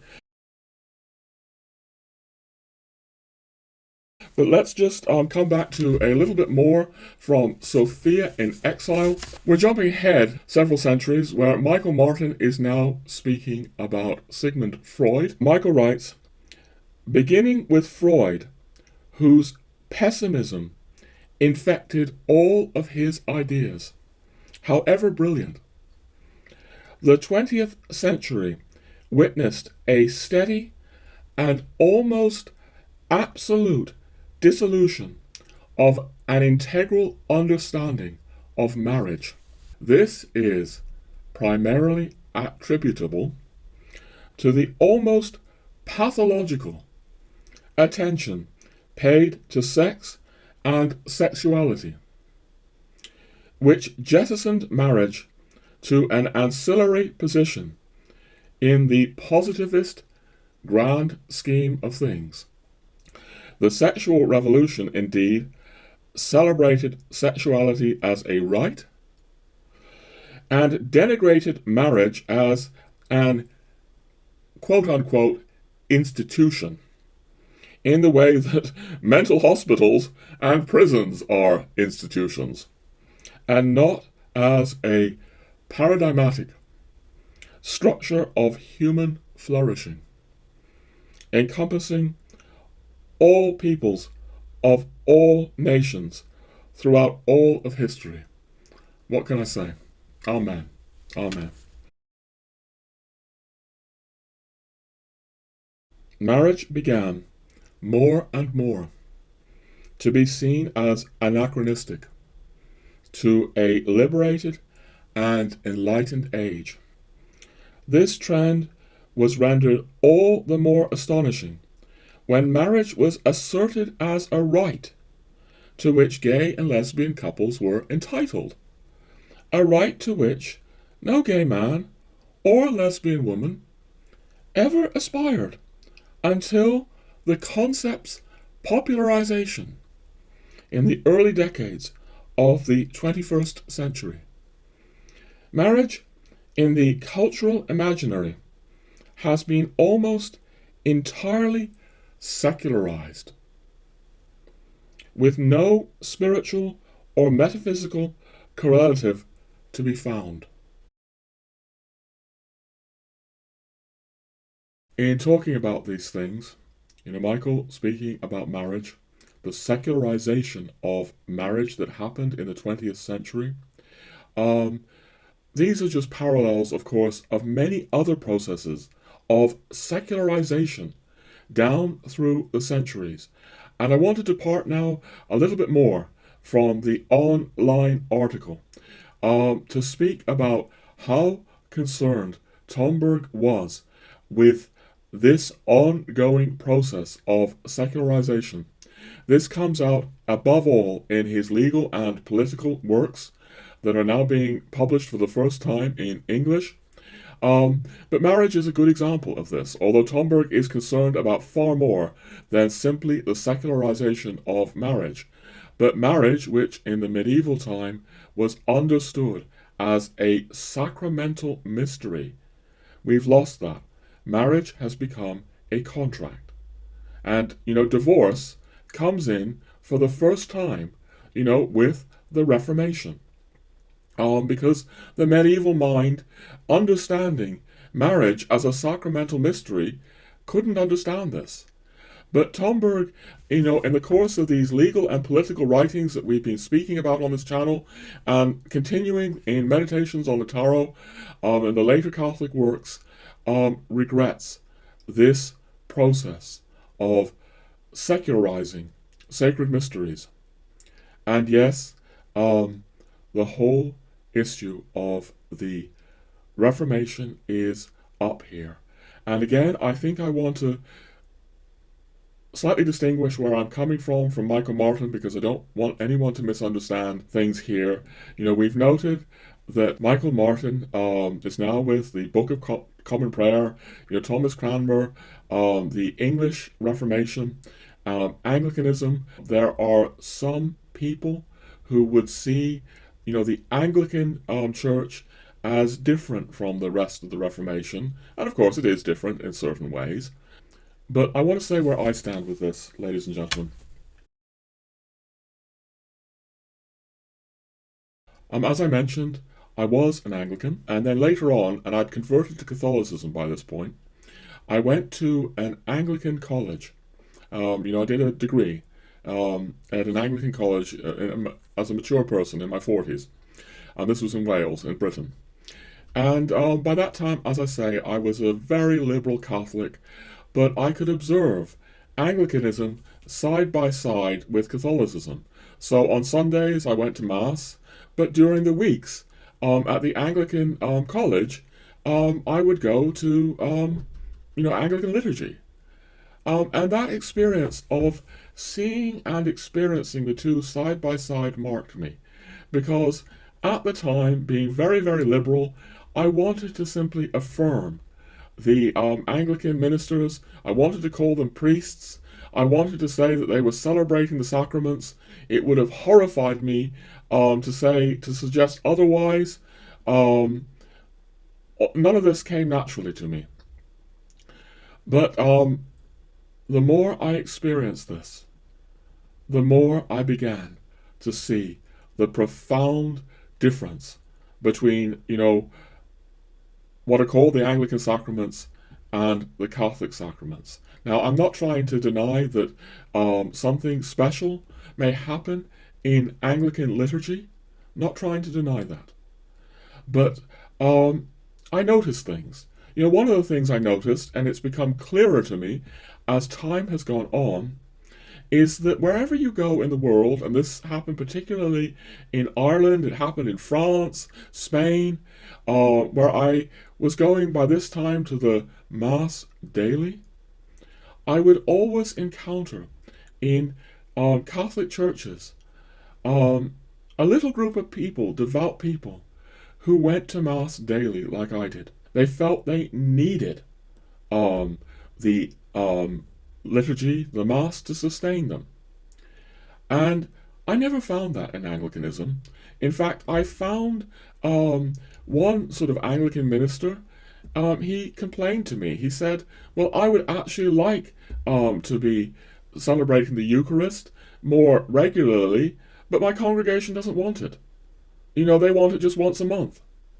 And that really struck me.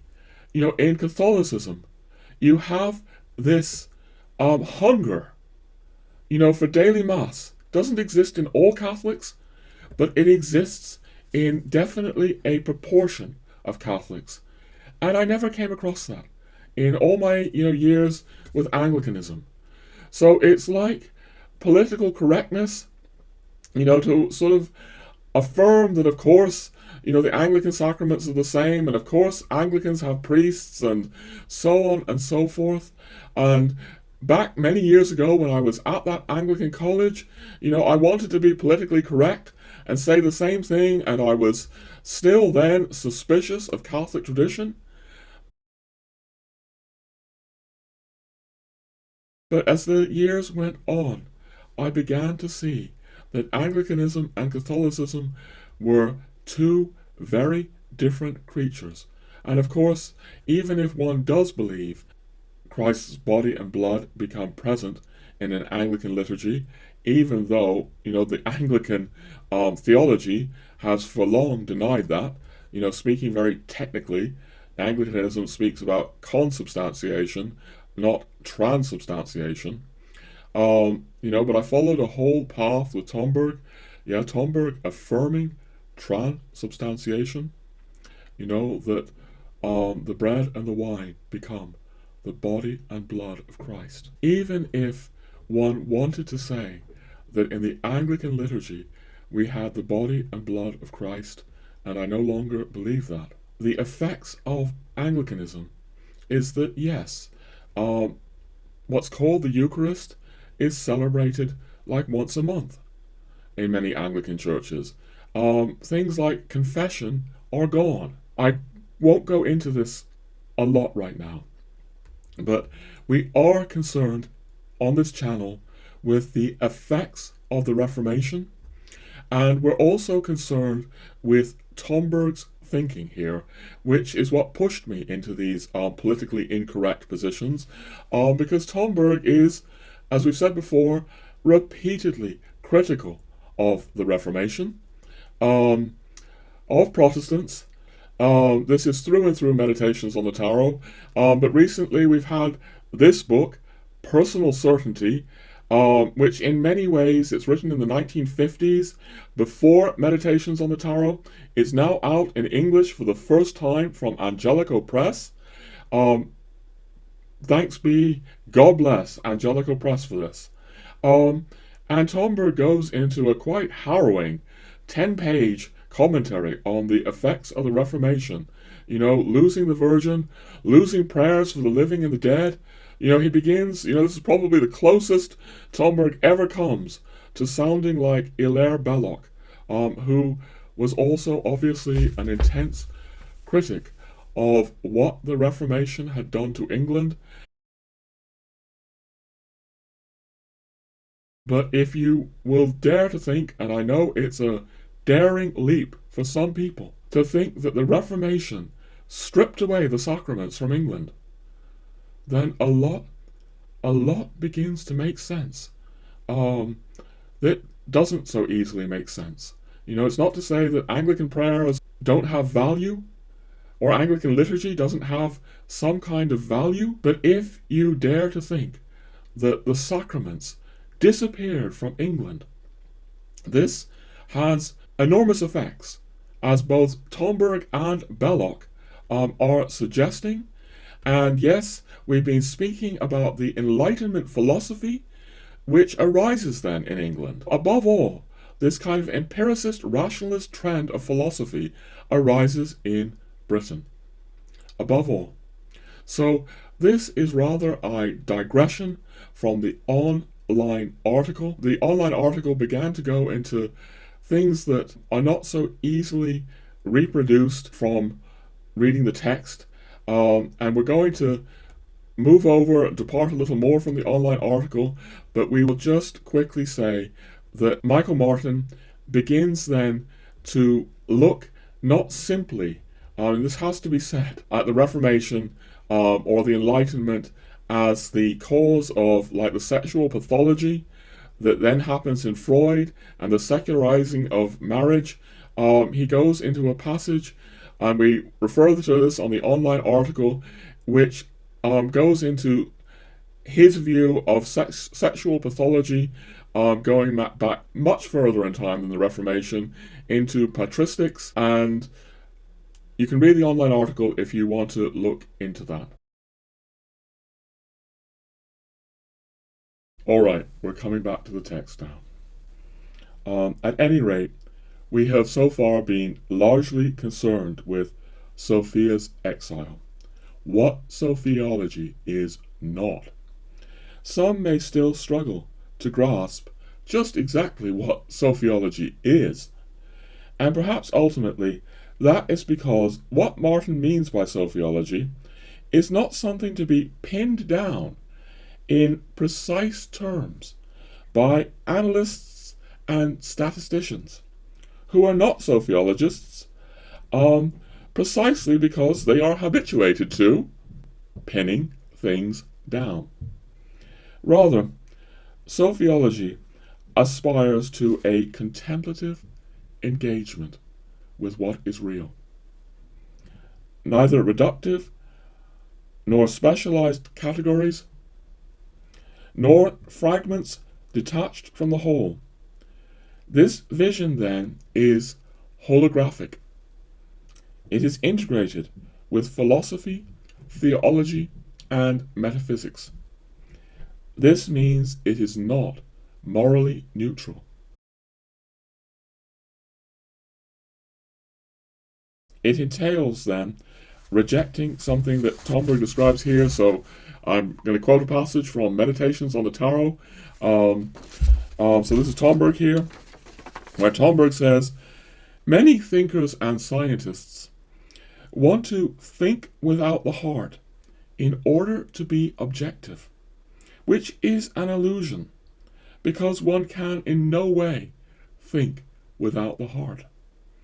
And he goes on to say, all that he's saying one can do is to think with a humble and warm heart instead of with a pretentious and cold heart. And then also I'm coming back in the article to Tomberg speaking about what he calls earlier, we spoke about autonomous intelligence, and maybe I didn't unpack that enough. So we were hearing how Tomberg speaks about, with the symbol of Herod and his people, the temptation to strangle and push back into the unconscious all the tender flowers of spirituality which threaten the absolute autonomy arrogated to itself by intelligence. Let's just unpack that very briefly. The idea that we're dealing with here is that from the time of the Enlightenment onwards, or maybe a bit earlier, going back to the Reformation, the seeds of it are in the Reformation, I would say, humanity began to think more and more and more without God. Humanity's thinking became autonomous. By focusing on Enlightenment rationalism, Enlightenment empiricism, we're becoming autonomous. What Martin is saying here is that Sophiology, instead of isolating itself from philosophy or theology or metaphysics, Sophiology tries to see the world with these things rather than becoming autonomous or detached from these things. So, as Martin says, Sophiology, it is my contention, is above all something one does, a way of being. It is not a grand theory, a beautiful intellectual construction. No, Sophiology is an entrance into life. Michael Martin is continuing. We live in exile from the divine and the creation, as the pandemic and the ever-increasing totalization of the technocracy have shown. We are also in exile from each other and ultimately from ourselves. This is an untenable situation, and one which, if left unchecked, will have disastrous repercussions. The antidote to such a situation, as I argue in these pages, lies in reorienting ourselves to the real. In essence, what Sophiology offers is a regeneration of life by an engagement with what is real, and this regeneration is conditioned by learning how to see. I'll go to repeat those words.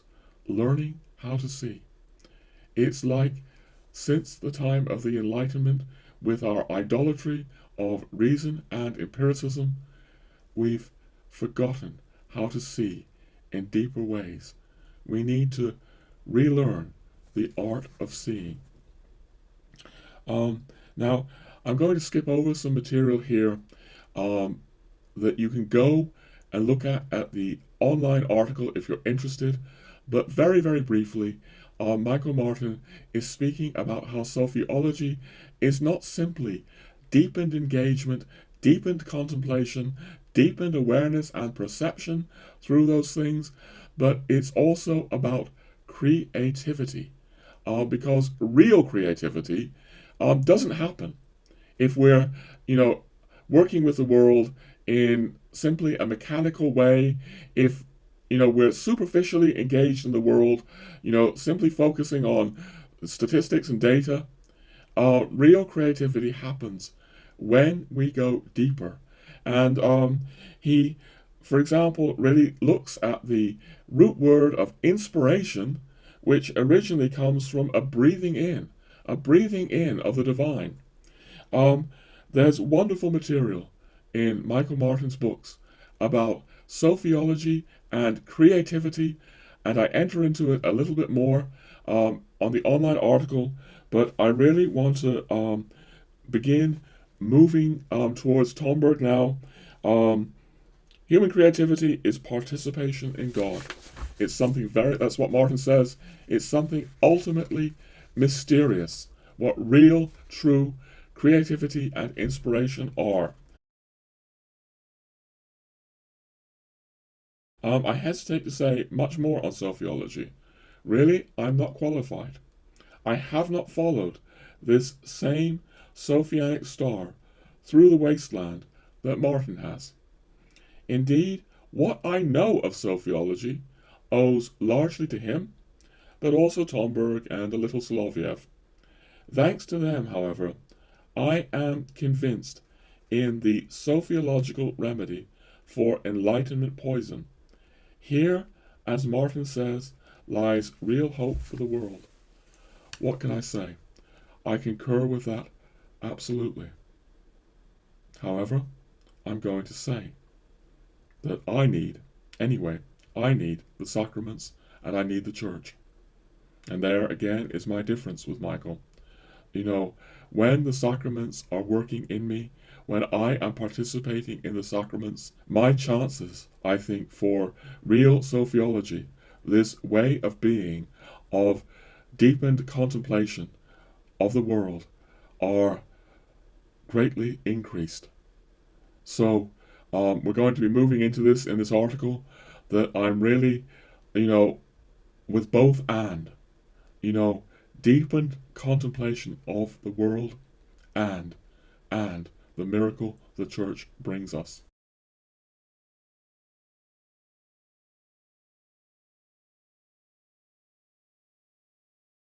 All right, now we're really beginning to move into the second part of the article, and you could really say the second part of this video, where we will be more and more focused on Valentin Tomberg. There'll still be things to say about Michael Martin and Sophiology, but from now on, this is like part two. We're really launching into Valentin Tomberg, I would say, and the fate of the West. Anyway, to go back to my article, anyone who has dwelt long on Tomberg can clearly see Martin's real debt, not just to the Russian Orthodox Sophiologists, but the Russian Catholic one as well. Tomberg is a Russian Catholic Sophiologist, among many other things as well.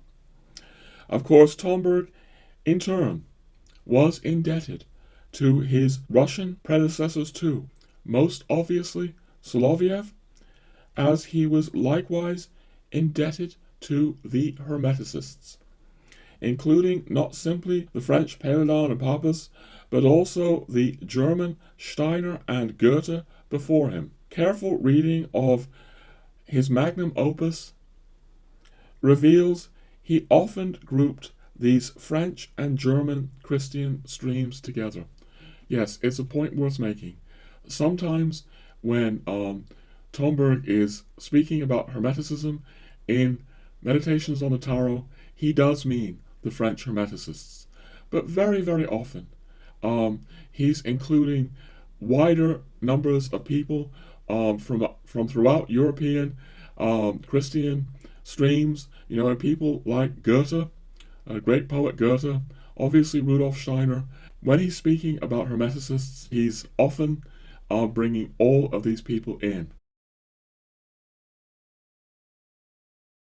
And I continue by saying, there is a vein of gold here in terms of profound awareness, seeing the depths of the world beyond Enlightenment rationalism, because this is what European Christian Hermeticism has been concerned with, as well as the Sophiologists, moving beyond Enlightenment rationalism to see more deeply into the world.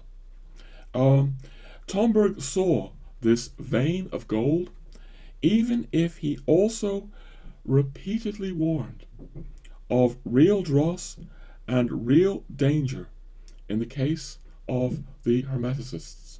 So it's interesting, he's not warning of danger in terms of the Sophiologists, who are, part of the Russian Orthodox Church, but so many Hermeticists separated from the church. He's warning again and again and again in the book about that. I've written here the danger of being a charlatan, psychological grandiosity, destruction of tradition, and much else that is natural and good. Tomberg returns to this theme again and again and again throughout Meditations on the Tarot. Alas, his sustained, repeated warnings often seem to fall on deaf ears. We've spoken about this in earlier episodes. I do think it needs to be said again, because I feel, and this is part of the tip of the iceberg here that I referred to at the outset of this video, people are reading Tomberg very selectively. They're ignoring his repeated criticisms of Hermeticism, which, I think occur in pretty much every chapter of the book, every few pages of the book. He comes back to this, and yet we don't hear all that much about it. And yes, there's still the issue of conflating the earlier Tomberg, the anthroposophical Hermeticist Tomberg, if you like, with the Catholic Hermeticist Tomberg later on. Anyway, despite this, I am convinced, like Martin and like Tomberg, that this vein of gold, whether it's Hermetic or whether it's Sophiological, is necessary to address the technological monsters. The monsters that are threatening to engulf us. But again, Tomberg did not only stand for this vein of gold, he stressed the need for Catholic orthodoxy, including dogma and hierarchy, saying that we return to the mysterious complex of processes that gave rise to this long essay. As I have intimated, these processes entail my responses to Michael Martin's work and his path, but they concern far more than just Michael Martin. There are processes, as I say, with other people, very good people going on, processes with Mikhail French's death, and more that I cannot go into, but ultimately my reason for writing this essay has to do with something far bigger than any personalities. They concern, as I have said, scrying answers to the crisis of the West, drawing on Tomberg's answers to the crisis of the West. This quest lies at the heart, in fact, of all my recent videos and articles on Tomberg. So just to be clear, Tomberg is very much speaking for the kind of Sophic or Hermetic awareness that Michael Martin is bringing up and evoking so beautifully in his books, but at the same time, Tomberg is about more than this, and we'll continue with my text. Because, again, Tomberg was not simply sophiological and hermetic. He was also dogmatic, in the best sense of the word. He sought to honor and obey the Catholic Church. He steeped himself in the sevenfold sacramental miracle of the Church, going to Mass and confessing his sins. Over the course of his Catholic life, and even before, when, unusually for an anthroposophist, he participated in the Russian Orthodox liturgy. We've been trying to bring this out in earlier episodes on Tomberg, that Tomberg was a Russian. And although he was actually baptized a Lutheran, he had been immersed in Russian Orthodox liturgy from very early on. Very unusual for an anthroposophist. Anyway, here the later Tomberg departed radically from Rudolf Steiner, even if he didn't depart radically from the Russian Sophiologists, because the Sophiologists were aligned with the church. But Steiner saw no need for the church in the future, and he even castigated the church. And whereas Steiner continually hearkened to the future, it's like Steiner is always saying, we have to go into the future, as progressives tend to do. And Steiner, I would say, generally speaking, is a progressive. He has a very nuanced, a very complex view of the world. He certainly sees what is going wrong. But basically, he supports the essence of the great progressive movements of the last few hundred years, such as the Protestant Reformation, the Enlightenment, the French Revolution, and so on and so forth. Essentially, he's on board with these things. And what is so shocking, and I've brought this out in earlier episodes, is that when Tomberg converts to Catholicism, he's no longer on board with them. He speaks very critically of the Reformation, of the Enlightenment, of the French Revolution. But anyway, I'm digressing from the text. Unlike Steiner in this way, Tomberg also emphasized the need for continuity with the past, with a living, growing tradition that neither sought mindless replication of old models, nor surgically chopping them off either.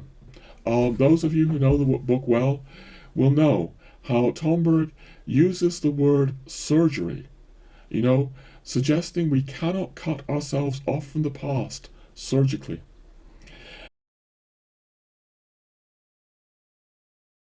Likewise, Tomberg repeatedly calls us to be obedient sons of the Church, taking her dogmas and disciplines seriously.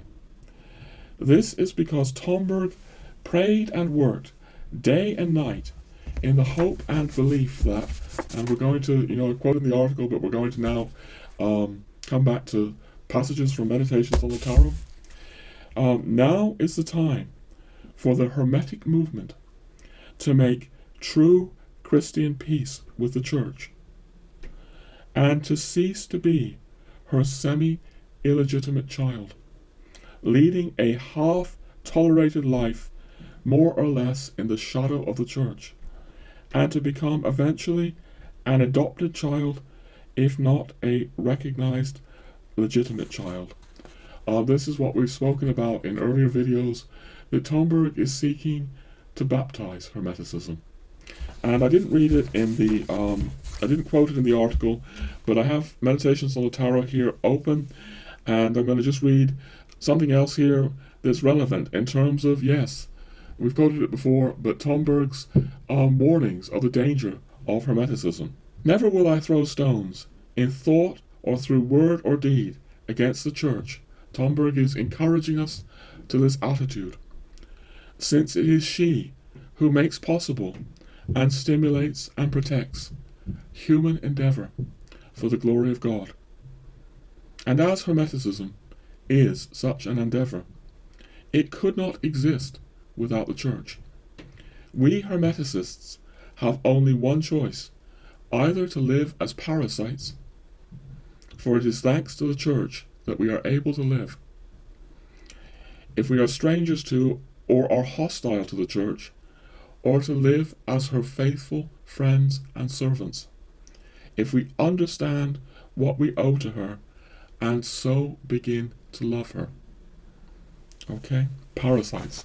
I've said it before, but it's a heavy word for Tomberg speaking about Hermeticism separated from the Church. Okay. Moving on with my original article.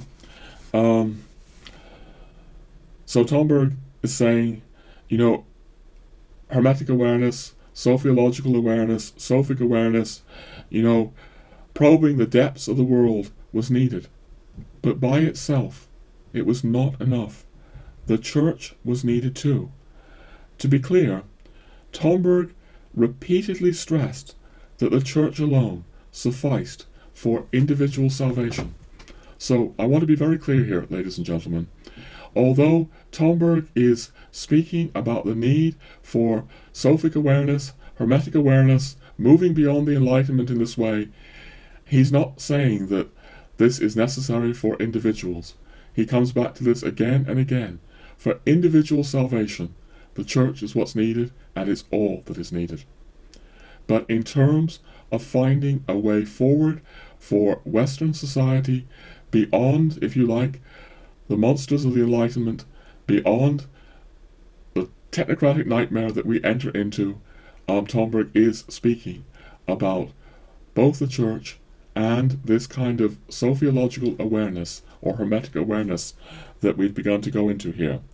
And I've written, for society as a whole, ever more lost in materialism, Tomberg was clearly looking towards both the church as mother and Hermeticism as child. Both and.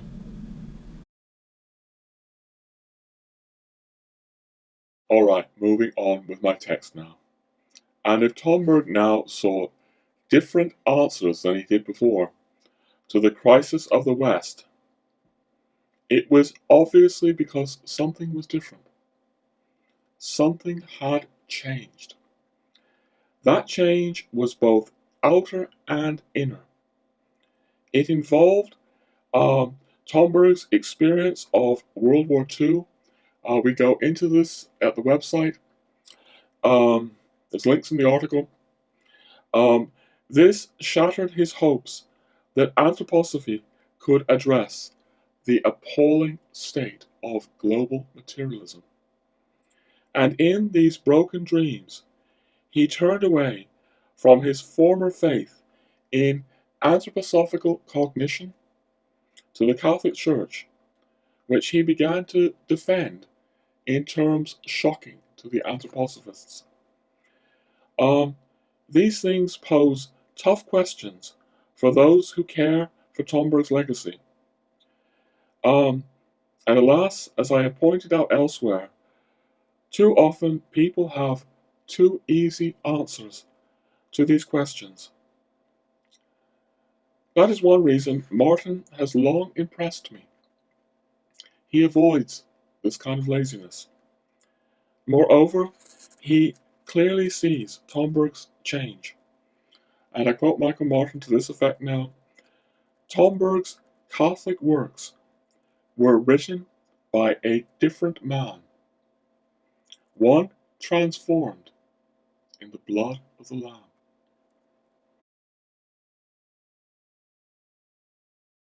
Yes, Tomberg changed. Michael French in Germany saw this clearly as well, though alas, there are many who do not. And here, ladies and gentlemen, I'm really entering into some of the processes behind why I'm doing this video, and I fear that I will sound too harsh or too critical to certain people. I really do not wish to sort of point the finger and criticize people, but I feel a gravitas around this, a real sense of gravitas, and I need to speak.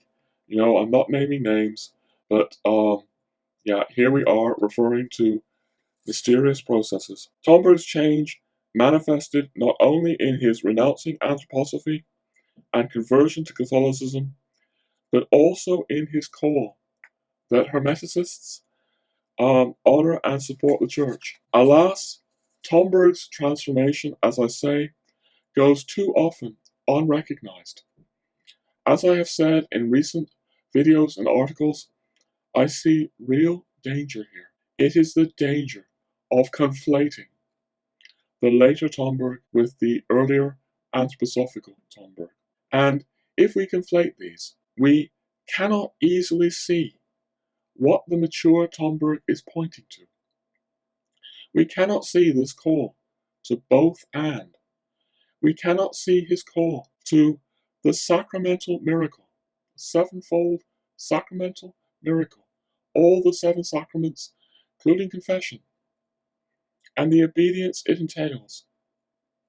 Here Tomberg saw grave peril, which is why he wrote, and this is from Meditations on the Tarot, the church is based on three sacred vows: obedience, poverty, and chastity, whilst we Hermeticists behave as pontiffs without the sacraments and the discipline that this entails. We do not want to obey either religious or scientific discipline. I very much understand this, I feel, and I've said this before, because it took me years to really come to the church. And, well, look, in the article, I go into a little digression, and we're just going to keep reading. Tomberg's call to obey the church is sometimes obscured these days by supposing that he merely meant some sort of elusive, vague, universal church. This is facile. It is obviously easy to obey or follow an ill-defined, insubstantial church, which too easily becomes whatever one wants to obey or follow.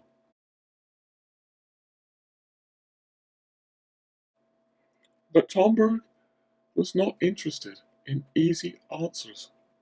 No, what Tomberg meant by the church clearly included dogma, it included discipline, it included the ecclesiastical hierarchy, and yes, it included papal infallibility. This means the centralized hierarchical church that Tomberg praises, and he does praise it to the shock of many anthroposophists. Right from the legal theses on, he's saying that Rome needed to be centralized, and even in his final writings at the end of his life, 30 years later, he's saying that this is an advantage that Rome has over the Eastern Orthodox churches, its centralization. He's saying this for something like 30 years. This means the centralized hierarchical church that Tomberg praises, and it definitely does not mean to include anything and everything people would like to imagine under the heading of a supposed universalism. Yes, Tomberg sees the good in every religion, and he knows Christ came for us all. This is why he says in Meditations on the Tarot, the Master himself loves everyone, Christians of all confession as well as non-Christians. Tomberg has a hope for a future church that does sound universal. He speaks about, in the future, the sacraments as universal operations, destined to serve the whole of mankind, the sacraments of the church for the whole of mankind, and transcending space and time, i.e., the seven sacraments of the universal church. But although Tomberg is speaking about for the future, that this is the destiny, that the seven sacraments embrace all of humanity, that doesn't mean now. Still less does it mean that Tomberg was sort of conjuring up some kind of all-embracing universalist church now, without the sacraments and the discipline that this entails. So again, I'm quoting where he, criticizes Hermeticists without the sacrament and the discipline that these sacraments entail. No, Tomberg repeatedly called for the seven sacraments, very much including confession of our sins, ecclesiastical discipline, and he repeatedly criticizes those who forgo such. So, for example, he writes of, I brought this up before, it's a brief little line in Covenant of the Heart, or Lazarus come forth as it's now known, but he speaks of the Protestants who have separated themselves from the stream of living tradition, the church. I think it's the last episode I asked, why does he put things in there? Is he just trying to gratuitously insult Protestants? No, I don't think so. Tomberg is making clear that what the church is for him, the Protestants have separated themselves from this, and for him, It's very tragic.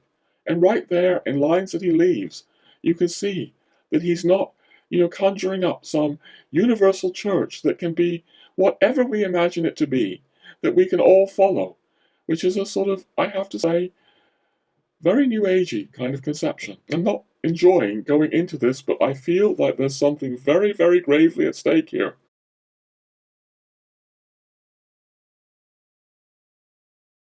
And there's so much in Tomberg's books that point to just the opposite of this idea. So this is again from Meditations on the Tarot, where he writes, "The Catholic Church, being Catholic or universal, cannot consider itself as a particular church among other particular churches, nor consider its dogmas as religious opinions among other religious opinions or confessions." This may not be easy for Hermeticists, but again, Tomberg was not in the business of easy answers.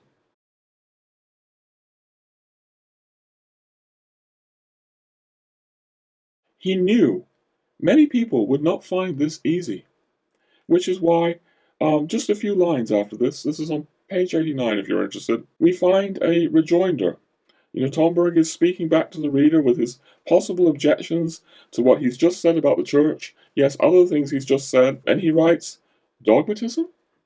Question mark? Yes, if one understands by dogma the certainty due to revelations of divine worth which prove fruitful and constructive, and due to the confirmation that they receive from reason and experience together. When one has certainty based on the concordance of divine revelation, divine human operation, and human understanding, how can one act as if one did not have it? Is it truly necessary to deny 3 times before the cock crows in order to be accepted into the good company of free spirits and non-dogmatics?" This should be very clear to people. Tomberg is not interested in being accepted into the good company of free spirits and non-dogmatics. He's standing for the church. What can I say? Tomberg was not trying to shoehorn anything and everything into an insubstantial, non-dogmatic, new agey, carry all bag. I don't know how to speak about this. I'm sometimes concerned that some of the things that I say in the earlier videos are too harsh. But I feel a gravitas here. I fear that there are people trying to read Tomberg in almost a new agey light. I'm going to come out more and say, I see this especially in America, above all in America. And I think it's partly due to the fact that America has now become unconsciously New Age, which is something we're going into in, other episodes. So it becomes just almost like an unconscious reflex to read Tomberg as some kind of like universal New Ager. And it becomes even easier to read Tomberg that way if you don't acknowledge that Tomberg changed.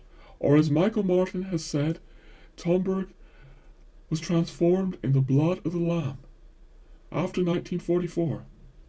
So, just continuing with the article, I say, now, there are some who suppose my interpretation of Tomberg boils down to my quote-unquote rigid Catholicism. The truth is, I only adopted quote-unquote rigid Catholicism because Tomberg led me to it. After figuratively kicking and screaming for years on end, because once I wanted a New Agey universal church myself, but I could no longer ignore the very texts that other people do seem to ignore. And that fact, yes, along with life-transforming experiences in France, dictated my becoming, in inverted commas, rigid. We go into this in earlier episodes, particularly episode 35, where I also speak not just about Tomberg's influence, but my life-transforming experiences in France. But one doesn't even need to have these experiences. I was kicking and screaming, as I say, against this for years. Because I, believed in free spirits and non-dogmatics because I was one myself.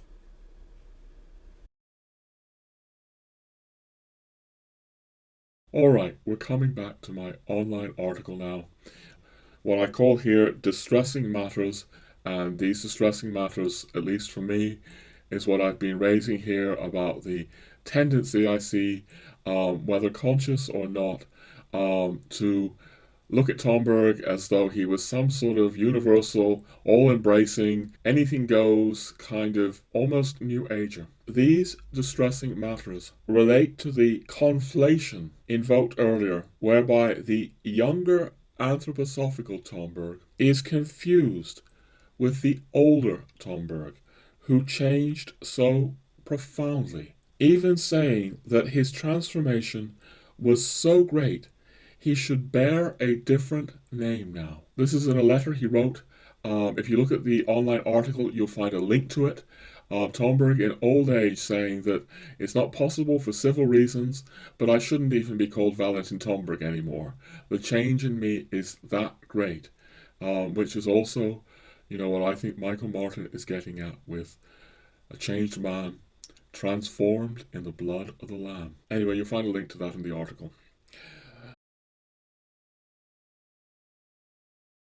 For when we confuse the two Tombergs, it becomes easier to forget or ignore all the quote-unquote rigid things the later Tomberg had to say about things like Roman centralization, Protestants, Hermeticists refusing to obey, and the sterility of anthroposophy. This is important, and I think Tomberg thought it important too. It helps explain why he did not want his old anthroposophical books republished. It also helps explain a striking thing in Meditations on the Tarot, one that occurs not only on the very first page of the book, but in the very first paragraph. And all right, ladies and gentlemen, for those of you who are watching the episode rather than listening, we're bringing up the first paragraph, and I'm going to invite you to look at it closely, even contemplate it with me. It's the very first paragraph. You'll see it's 4 sentences long, and the first 2 sentences are concerned with what he means by the nature of the unknown friend. But we're concerned with sentences 3 and 4 that I've highlighted here. And yeah, so he's saying that the unknown friend, his unknown friend, will know also that the author of these letters has said more about himself in these letters than he would have been able to in any other way. And then sentence number 4, very striking for me. No matter what other source he might have, he will know the author better through the letters themselves.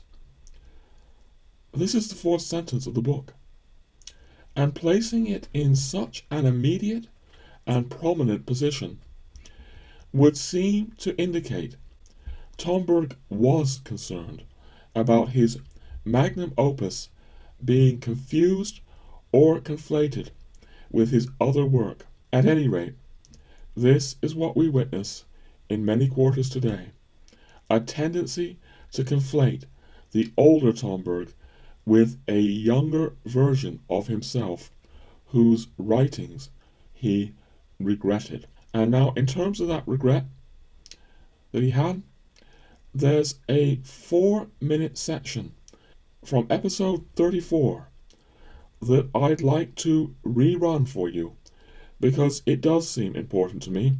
So just 4 minutes now, and those of you who've seen it before, you can skip ahead 4 minutes if you like. I had an ending filmed in the can, so to speak, and yet I woke up in the night. I went to bed last night, and I woke up with something that feels like it might belong here.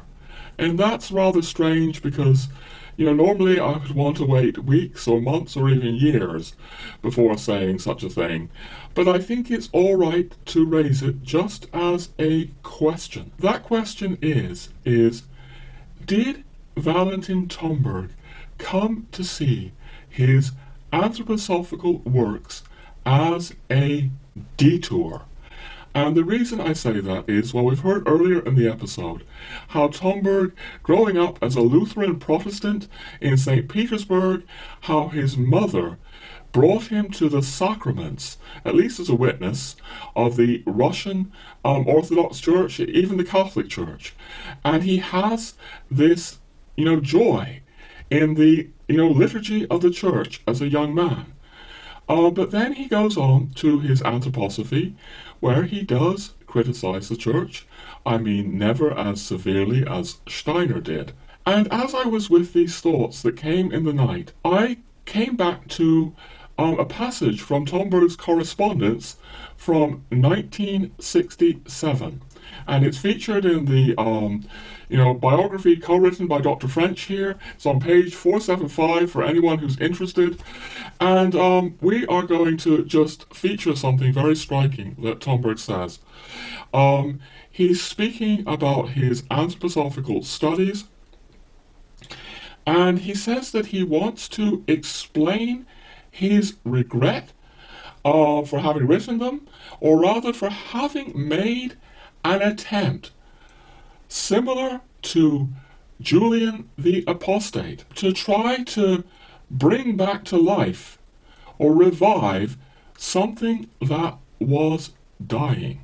He means, Steiner's spiritual science or anthroposophy.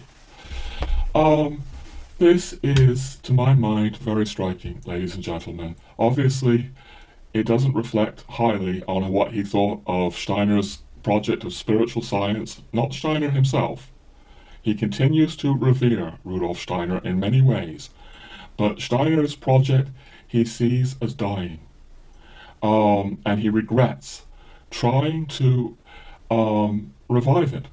But there's more to it than that. The comparison with Julian the Apostate. If you don't know, Julian the Apostate was the Roman emperor who had been brought up in the church, brought up as a Christian. Tomberg was brought up, in this liturgical way in Russia.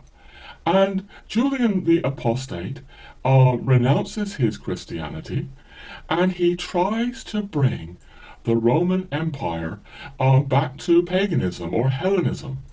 Even persecuting Christians in the process.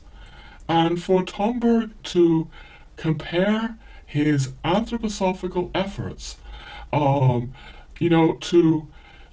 Julian the Apostate, well, it's a very sharp image, isn't it? He's speaking about himself akin to Julian the Apostate. It's just a brief line in a piece of personal correspondence, but it raises profound questions, at very least, about how Tomberg came to see his anthroposophical work.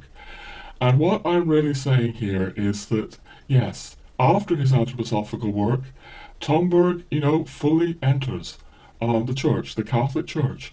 He becomes a full participant in the Catholic Church, speaks about himself being deeply shaken in his innermost being by the sacraments.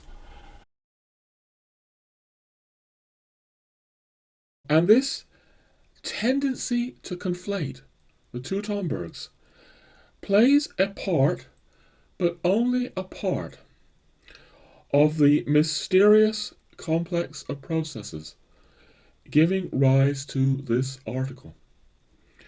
But there is much more going on here, not easily named. My prayer life, dreams, including some of the most profound dreams I've ever had in my life, Mikhail French's shocking, untimely death, and yes, my awareness of my differences now with Michael Martin's journey, particularly since he dispensed with the Catholic sacraments. Even though, again, I hasten to say, Michael Martin does not belong to those people conflating the two Tombergs. And this is, to honor Michael Martin yet again, because he has really dwelled with Tomberg. He's really engaged with him. He's listened to him in terms of this Sophic awareness that we've been speaking about. I find in Michael Martin a deep capacity to listen to and engage, various thinkers and poets and authors. This piece turns on many things, and to be frank, some of these things pain me. I do not think my pain is merely personal. Indeed, I think it may be more planetary than personal, as grandiloquent as I know that sounds, because much is at stake here.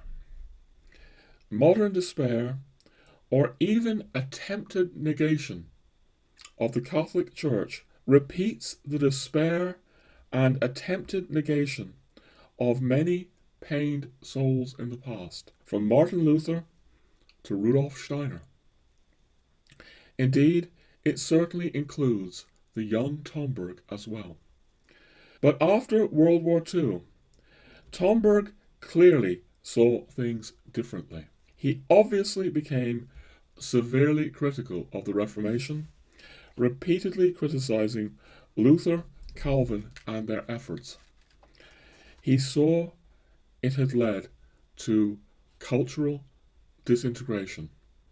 And this includes, what we've been naming in terms of these processes of desacralization, not just the desacralization of marriage, but the desacralizing processes that exist, for example, in 1789, and so much else as well.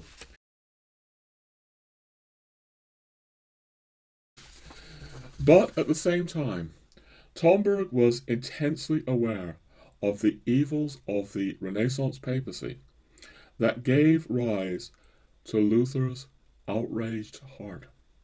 For Tomberg, the reformers would have been right to be grieved and horrified by ecclesiastical evil.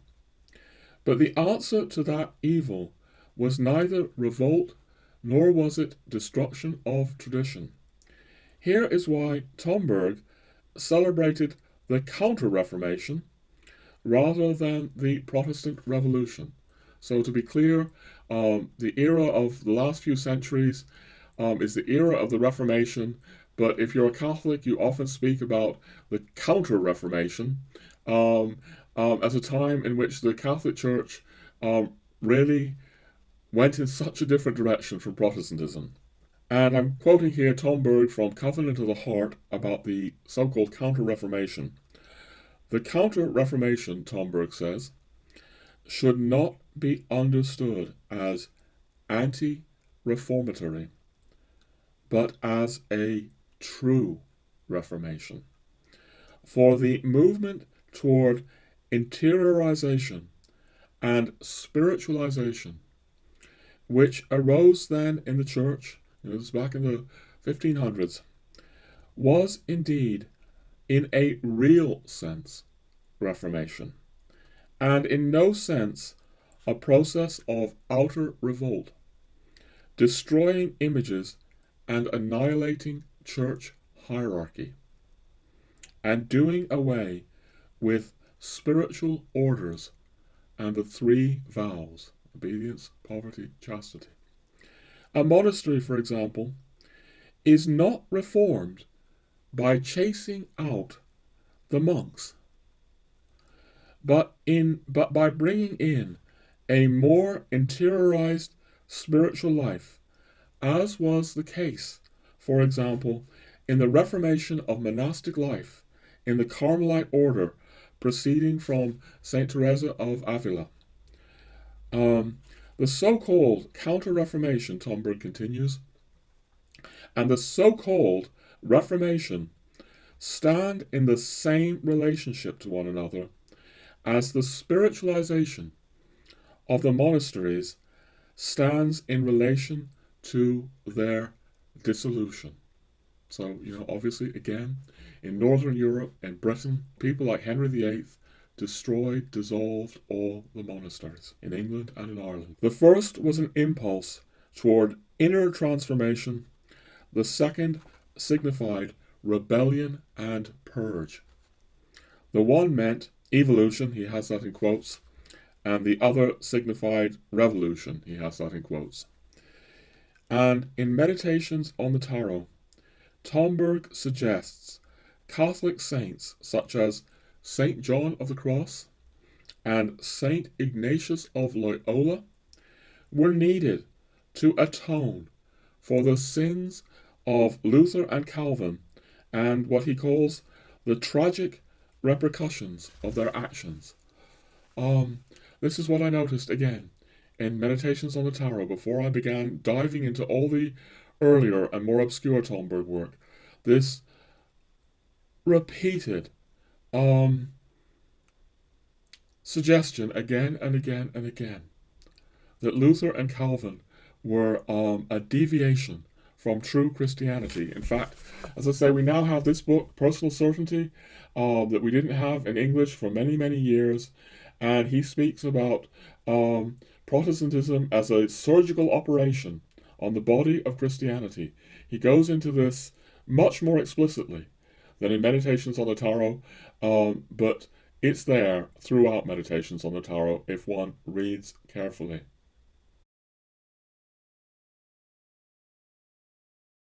Okay, continuing. What can I say? Tomberg was acutely aware of the evil in the church. That, of course, goes back to Judas Iscariot. But Tomberg repeatedly counseled against revolution and rebellion towards the church, warning that such carries a high price indeed. As Tomberg writes in this highly sophiological passage, so we're going to read a short passage from Meditations on the Tarot, and I would say this passage is sophiological. So here we go. Tomberg, each revolution which has taken place in the West, that of the Reformation, the French Revolution, the Scientific Revolution, the delirium of nationalism, the Communist Revolution, has advanced the process of aging in the West, because each has signified a further distancing from the principle of the Virgin. In other words, Our Lady is Our Lady, and is not to be replaced with impunity, either by the, quote, goddess reason, unquote, or by the, quote, goddess biological evolution, unquote, or by the, quote, goddess economy, unquote. So yeah, Tomberg is here speaking about, the idols of our modern age. Biological evolution, the goddess reason, the goddess economy, or the goddess of capitalism, rather than Our Lady. Here then, Tomberg speaks sophiologically about the very monsters that Martin so acutely unveils, the idols of rationalism, scientism, and capitalism. Yet Tomberg warns, here and many places elsewhere, that revolution itself, beginning with the Protestant Reformation, gave rise to these Enlightenment monsters. What can I say? Martin Luther responded to the evils in the church of his time with catastrophic results.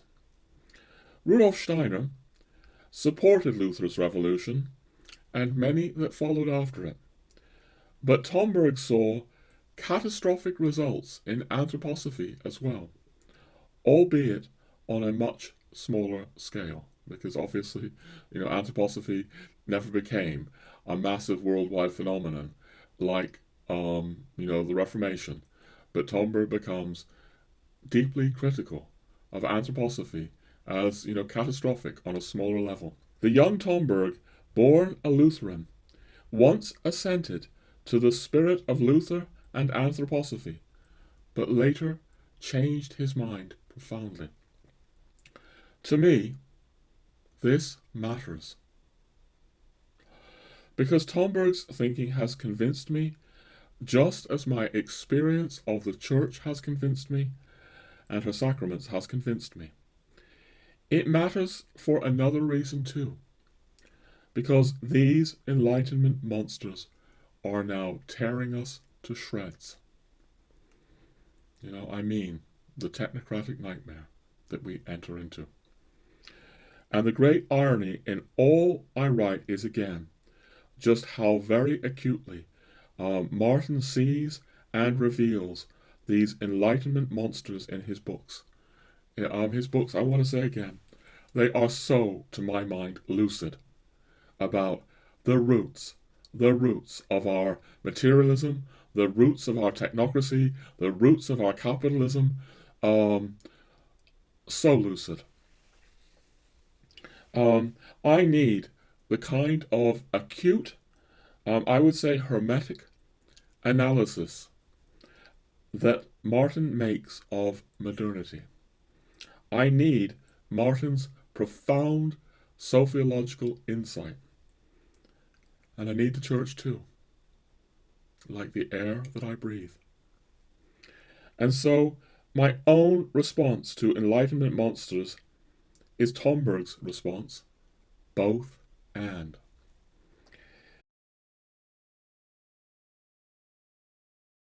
If Michael Martin or others despair of the church, I cannot help but feel pain.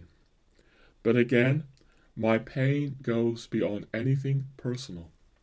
It is certainly not to judge Martin, never having walked an inch in his searing moccasins, and remaining filled as I do with respect for his 40-year quest to follow the star.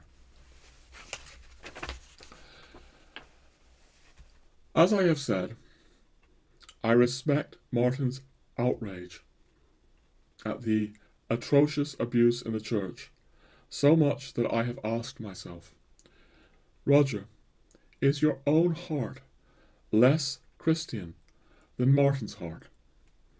Are you comfortably numb? Whatever the true answer to these questions, I trust in a different road, the road Tomberg led me to. Numbed or not, my faith abides in the utter miracle of the church and her sacraments. No matter how much hypocrisy and cruelty there may be in today's Vatican, no matter how many Theodore McCarricks there are in the church, monsters lurk everywhere in our vicious, fallen world, and the church has always had her share of them. That Judas was an apostle both illustrates and symbolizes that the church was ever profoundly fallen in her human side, and ever will be, until the fall is undone. Yet I fear a great number of noble souls, Berdyaev, well, that's actually a reference to a part that we excised. It's in the online article, the Russian thinker Nikolai Berdyaev. I fear a great number of noble souls, Berdyaev, Steiner, and many more, may not account for this when they fault the church. Where such men blame the church, I want to say, look deeper, look deeper. Tomberg, I trust, did look deeper. His writings are pervaded by a tragic awareness of the fall. And this, I imagine, is partly why, in his maturity, he never followed Berdyaev and Steiner's criticism of the Church, despite obvious debts to both men. For he also saw how much we desperately need the Church. At any rate, I have been penetrated deeply by Tomberg's call to love, honour and obey the concrete Church on earth, and not a nebulous idea of the Church that all too easily suits our all too human whims. Just a note there about my saying, look deeper, look deeper. Whereas so many, seeing, all the horror there is in the Church, and I go into this in my books, by the way, and in online articles as well. I go into this. I think I need to do an episode about this, to be honest, a whole episode, to sort of match what I put in my books. These things cannot be denied. But if you really take the fall seriously, and you really know how much hatred and perversity and awful kinds of passion lurk in a human heart, you may actually see that the problem lies in the fall, and that any great human institution on earth, anything as vast as the Catholic Church, with 1 billion people in it spreading across the planet for 2,000 years, is bound to have terrible atrocities. This is not to excuse them, but it is to say, let us look to the fall. Let us look to the fall. And I go into this in my books, but a very brief note now. Part of Enlightenment thinking is that people like Rousseau moved away from the idea of original sin into something a bit like original innocence. Rousseau may have been a Calvinist or come from Calvinist roots, but he'd lost the whole idea of the fall and the redemption through Christ. And we get this sort of modern idea that we're somehow kind of born innocent until our society messes us up. Huge topics here in my books, online, and for another article here. But I think that, for another video here, I think that the more we can really see and understand how violent, how pathological we are, how deeply fallen we are. It's not that we need to accept and be complacent about the evils in the Church, but we can understand that the evil in the Church, or in other religions, or in other great political institutions, is tragically bound to arise. Alright, I've obviously been reflecting on how and why I see certain things differently from many good people, including Michael Martin, Berdyaev, Rudolf Steiner, and many, many more. And that's really part of the process of what this long, long article has been born out of. Michael Martin challenged me. Am I just being too complacent, too comfortably numb? And as is going to come out as we continue with this piece, Tomberg really challenged me to think differently than I did. And it's very important that we let people challenge us to think differently. Otherwise, we just fall into groupthink. But we're going to continue now with the article where we are moving into, yes, further differences that I do have with Michael. And I write, if I now see things very differently to Martin, perhaps it owes not only to Tomberg, but also to the fact I have very different experiences to Martin, which have led me to very different conclusions. Some of these different experiences will be invoked now, along with further reflections on how Valentin Tomberg could combine Sophiology, Hermeticism, dogma, and even the kind of Catholic politics, you could say the politics of Christendom, rejected by Vatican II. Here, of course, we are at the very core of this essay.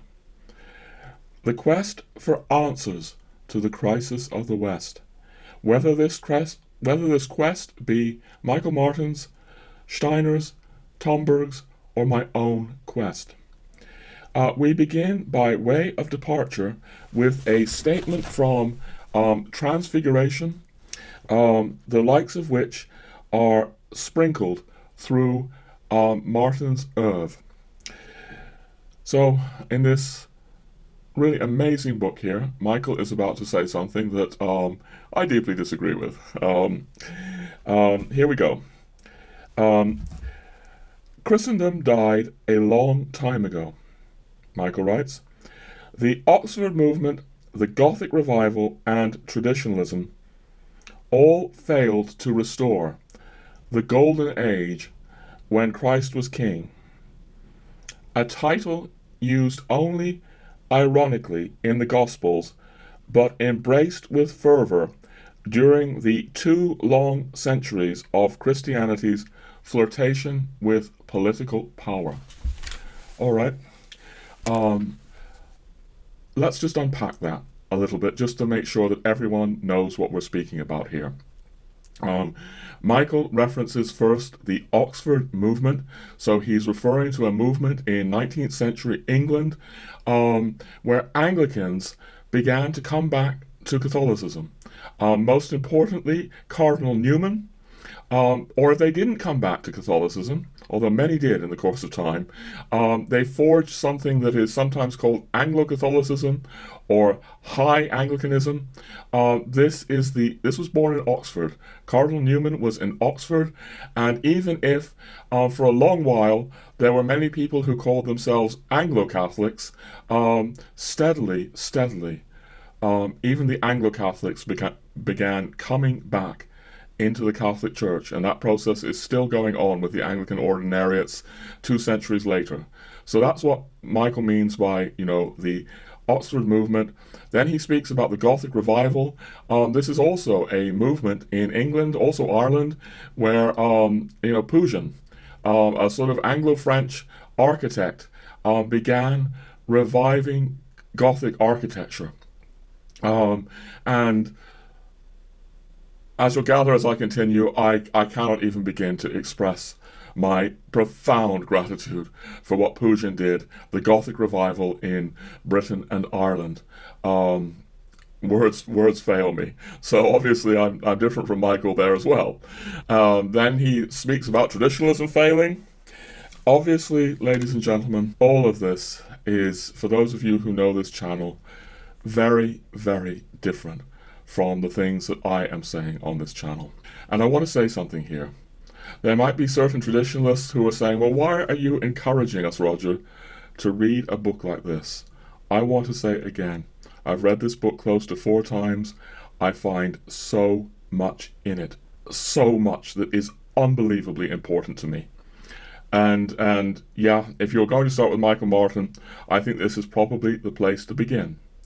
But if you're a traditionalist, you will have to, address the fact that Michael Martin will be making comments that are very different to certain things that you believe if you desire to take this plunge. But I would encourage certain of you anyway to take the plunge, because if we never read outside of our own, orbit, we fall into groupthink. And I'm, as I've been saying on this channel, I'm very concerned with traditionalist groupthink. Now, it's not just traditionalist groupthink. I'm concerned with anthroposophical groupthink. I'm concerned with New Age groupthink. I'm concerned with progressive and feminist groupthink. But groupthink arises, when we can't allow ourselves to be, challenged by any other outside perspective, and we just keep, reading, or worse, listening on social media in our own echo chambers. So, definitely I disagree with Michael here. And really, it's because I let Tomberg Tomberg challenge me out of my own thinking. If I hadn't let Tomberg challenge my thinking, well, let me continue with the article. Once I would have affirmed all that Michael Martin has said here vigorously, for I was a progressive, enamored of anthroposophy, and I followed the generally progressive Steiner's lead, that it is the future that matters. New wineskins are needed, not tired old forms from the past. So I tend to think that that is how Steiner would think about the Gothic revival or the Oxford movement. He would be saying this is some kind of tired attempt to revive the past. But I had to grapple with the late Tomberg's invocations of Christendom. And I've been speaking about this. These come up in these astonishing books on jurisprudence, of which the first one is The Art of the Good, and Angelical Press has just come out with Jus Humanitas, the second one. Just so grateful to Angelical Press for bringing these out. I had to grapple with the late Tomberg, or the Catholic Tomberg's, invocations of Christendom that shockingly start to appear in his Catholic works from 1944 on. So we're talking about this. This is the first of them. In dizzying disjunction with all he had earlier evinced as Steiner's apostle. Indeed, it is not too much to say I suffered a sort of vertigo, because Tomberg clearly did call for political power to support the church. Anthroposophical anathema. Thus, Tomberg helped initiate a process whereby I could no longer vigorously affirm critiques of Christendom, the Gothic revival, and such like. So, I want to make this clear. Tomberg, we've spoken about this in earlier episodes, but before 1944, very briefly, Tomberg is looking to Steiner's way of anthroposophical cognition. This is really quite related to what we've been saying about sophic awareness here, or deepened contemplation of the world. Tomberg's focus before 1944 is on anthroposophy and, a deepened contemplation of the world, a deepened cognition of the world. And then suddenly, in 1944, he's saying the most shocking things about the superiority of Catholicism to all of this, and even about the need for the state to support the church, the need for the world to return to divine law, to natural law, to things that are completely contrary to the Enlightenment. And part of my journey is that I had to let myself be deeply challenged by Tomberg. Tomberg's shocking transition, not just to Catholicism, but actually to, if you like, you could call it the politics of Christendom. All right, continuing. There is another factor here. And this is what I mean by having a very different life experience from Michael Martin's. Because I am an American by birth who has lived in the ruins of Christendom for over 40 years now. I mean, of course, Europe.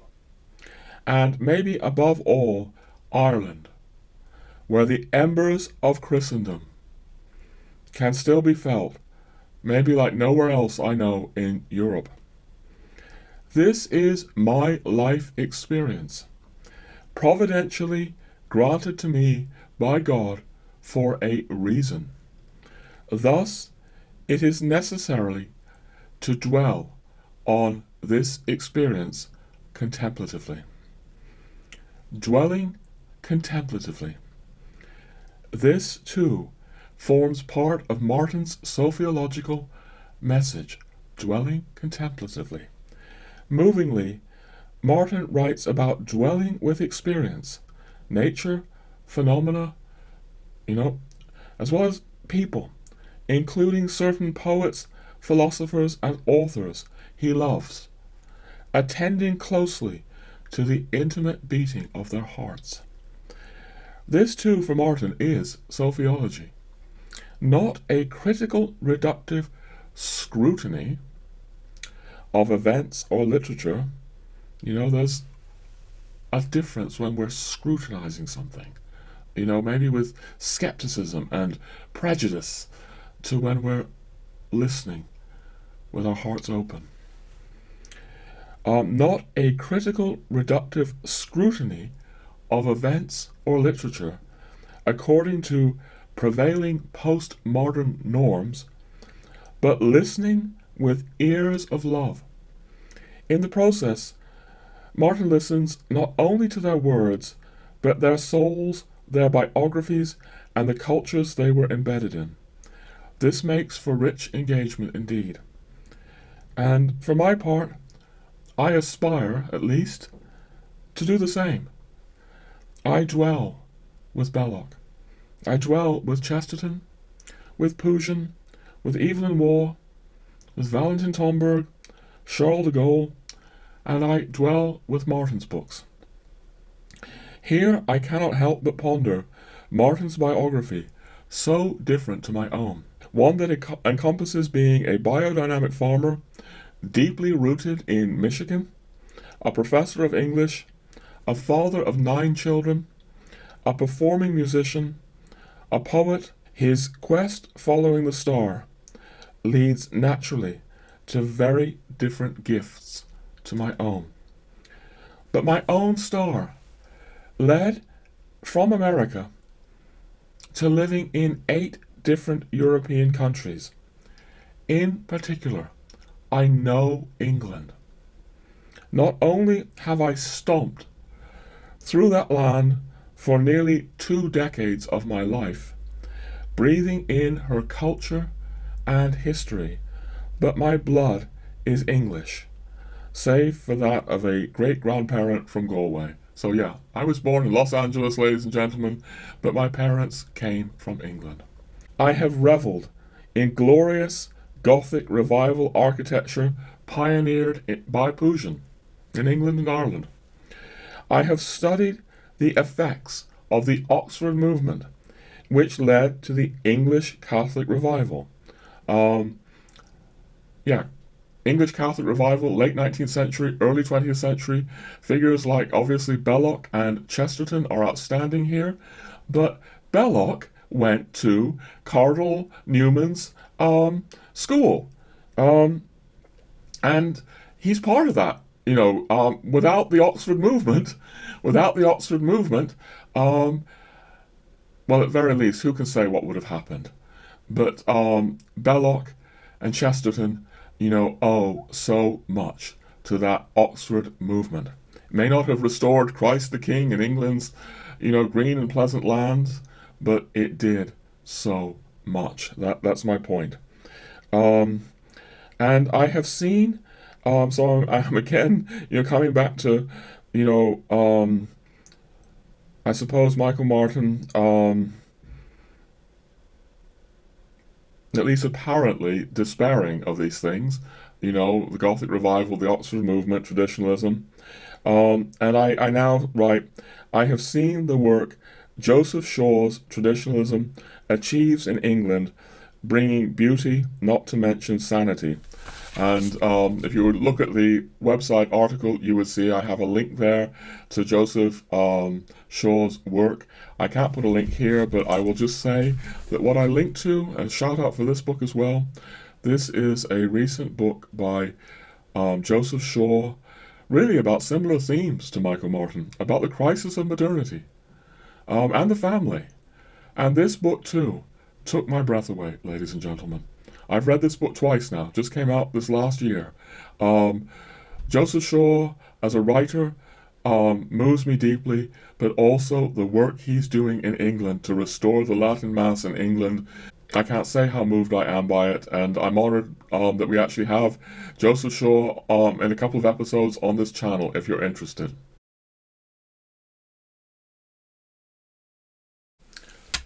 Alright, we continue. Have Augustus Pugin, John Henry Newman, Hilaire Belloc, and Joseph Shaw restored Christendom to England's green and pleasant land? No. Is England an immeasurably richer place for their Catholic impulses? Oh yes. I think to the England of Jane Austen's time, just prior to the Catholic revival. This would have been a time where England was like 99% Protestant. Enlightenment aridity was in the ascendant. Catholics were discriminated against as a superstitious, priest-ridden lot, and people gasped that a brilliant, cultivated man like Newman could stoop to join the riffraff of the nation.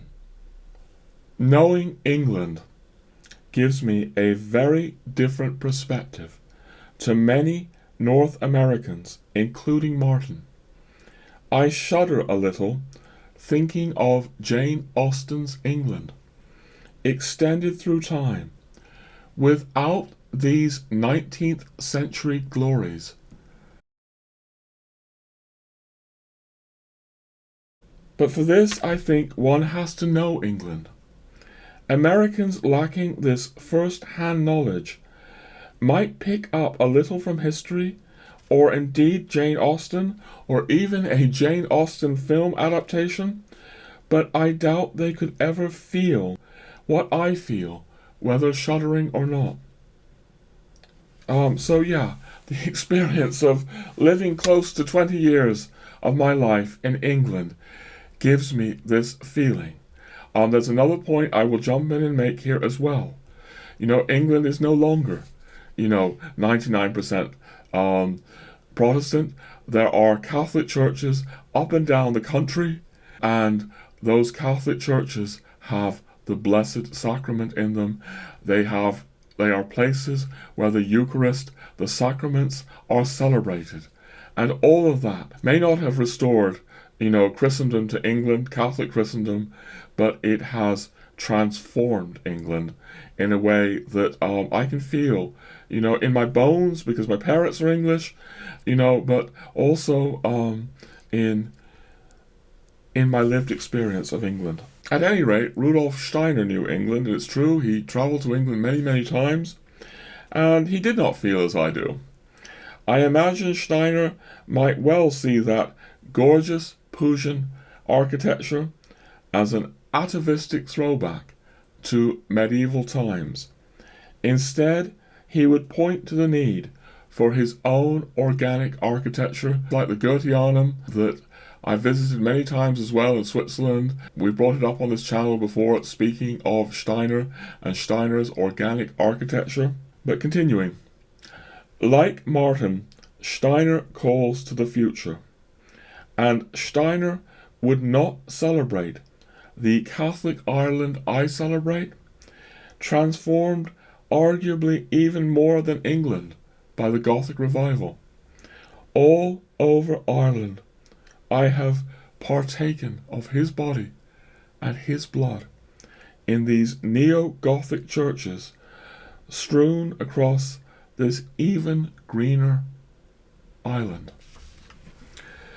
And knowing England and Ireland as I do,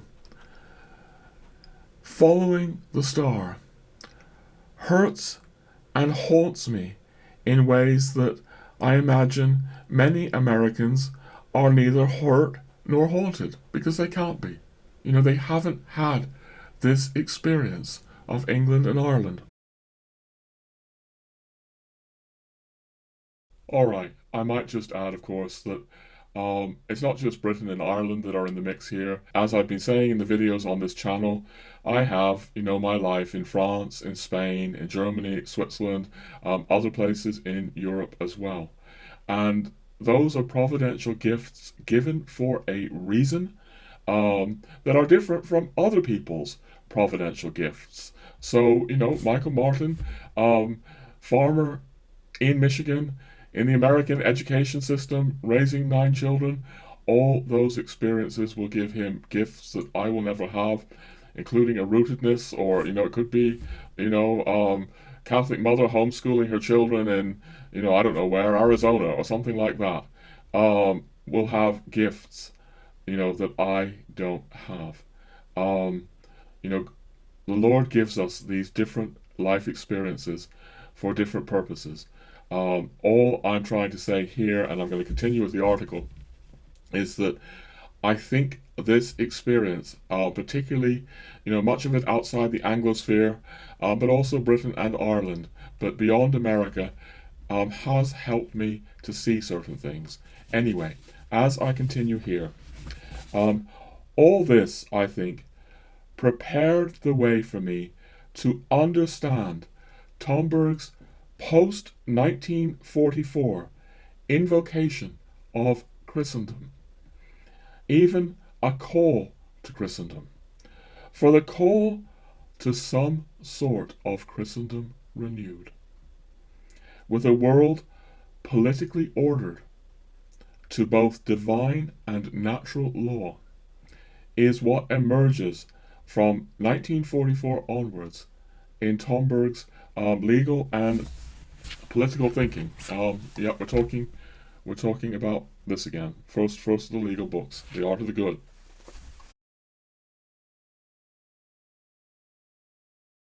Only such a world can save us from catastrophe. Here is the message of these books, beginning with The Art of the Good in 1944. This is what he's saying. In these books, the reason the world wars have happened, the reason our society has fallen into the abyss that it has fallen into, is that we've lost. We've lost divine law, natural law, and the structures that supported these, which the revolutions destroyed. Now, what Tomberg meant by all this is hardly a restitution of the pre-French Revolution ancien regime, pure and simple, although it contains astonishing affirmations of Christian monarchy, the Emperor of Christendom, and more. At any rate, all this certainly stands in shocking contradistinction to Rudolf Steiner's anthroposophy.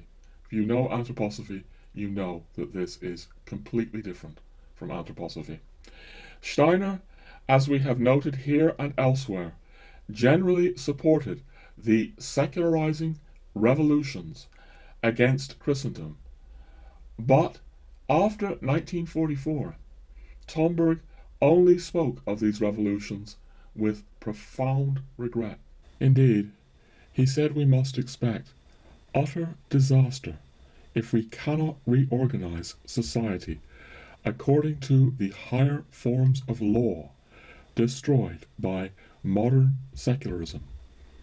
Living without divine law is not sustainable in the longer term. Many in the modern West will simply dismiss Tomberg's call to a world ordered by divine and natural law, which demands a world of ecclesiastical and political hierarchy. Themes most evident in Tomberg's great jurisprudence books of the 1940s and 50s, but still present in Meditations on the Tarot and Lazarus Come Forth as well. But Tomberg was not a man of the modern West. No, as I have endeavored to point out in this series of videos and articles on Tomberg, Tomberg was a Russian. brought up with the Russian Orthodox liturgy in the time of the Russian Tsar, Nicholas II. He was then a man of the East, who can hardly be identified with the liberal, progressive, Western revolutionary idea that most of us, English and Americans, drink in with our mother's milk. In his jurisprudence works, Tomberg wrote critically not only of the Reformation, unknown in Russia, really hardly known at all, the Reformation in Russia, that lies at the fount of Western revolution, but also of Locke and Rousseau, leading spirits of the Enlightenment, leading spirits that led to the French Revolution of 1789. And Tomberg would certainly have agreed with Solovyov, his Russian predecessor, saying this, and this is from Solovyov's Lectures on Divine Humanity. So Solovyov is saying, the essential character of Western civilization became defined as extra-religious with the French Revolution, which attempted to build an edifice of universal culture and to organize humanity upon purely secular, eternal principles. Human rights, rather than the former divine right, were proclaimed to be the basis of the social order. But the social order must rest upon some positive basis. Either that basis has an absolute supernatural and superhuman character, or it belongs to the conditional sphere of the given human nature. Society rests upon either the will of God or upon the will of the people, the popular will. And if you study Tomberg closely, you'll see how much he's basing his thinking here on Solovyov, his political thinking. This comes out through the legal and political works of the 40s and 50s, but it goes right up through the Catholic works, Meditations on the Tarot, Lazarus Come Forth. Those of you who know the passage where Tomberg is questioning the golden calf, saying that Vatican II, or suggesting that Vatican II is like the golden calf being worshipped. That's the suggestion that's in there. The Vox Populi, this concept pioneered by Rousseau. Tomberg is questioning, ordering things according to the popular will, starting in 1944 with his first jurisprudence writings and continuing right to the end of his life in the writings on Lazarus Come Forth. But anyway, continuing, in shocking contradiction to Steiner, who was positive about the essence, at least, of the 1789 revolution, Tomberg joined with Solovyov's Eastern doubts of Western secularism and secularization. And it is difficult not to imagine Tomberg further concurring with Solovyov that the revolution, which in principle asserted democracy, produced in fact only a plutocracy.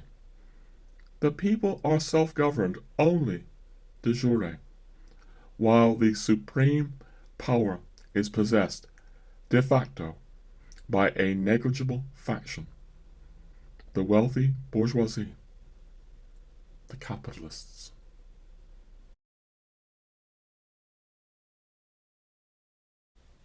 All right, continuing.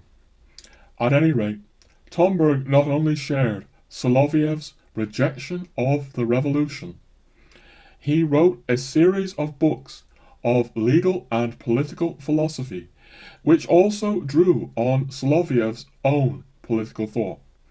And these books point again to some sort of Christendom renewed as the only hope for our deeply troubled society.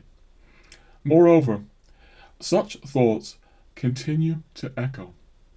In Tomberg's final writings, Meditations on the Tarot and Lazarus Come Forth, for example, in his meditation on the Emperor, even if they are not as prominent in those books.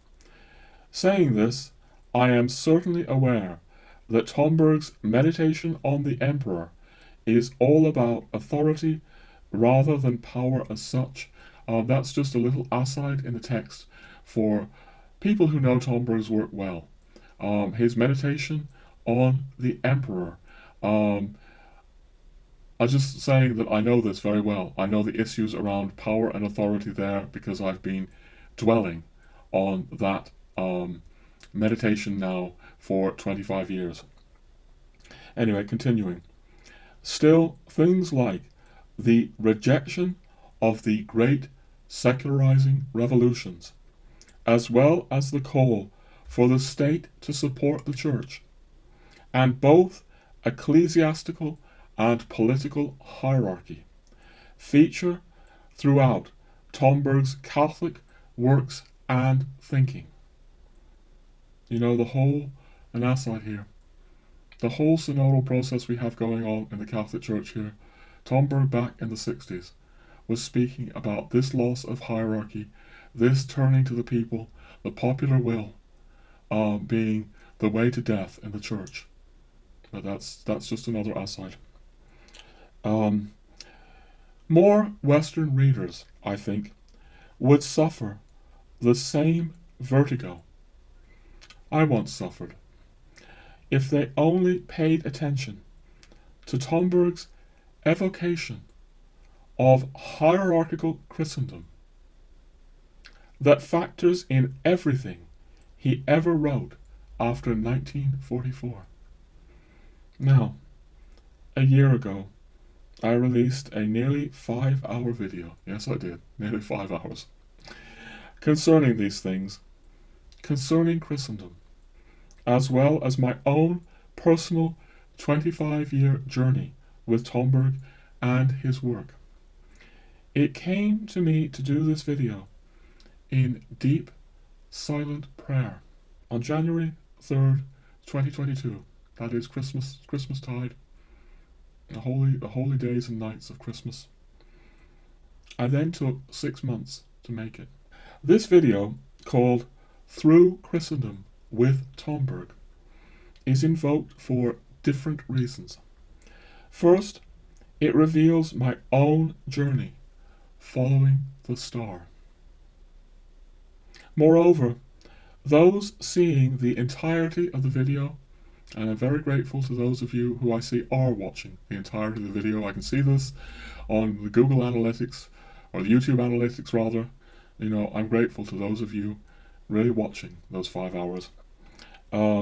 Moreover, those seeing the entirety of the video should note certain things.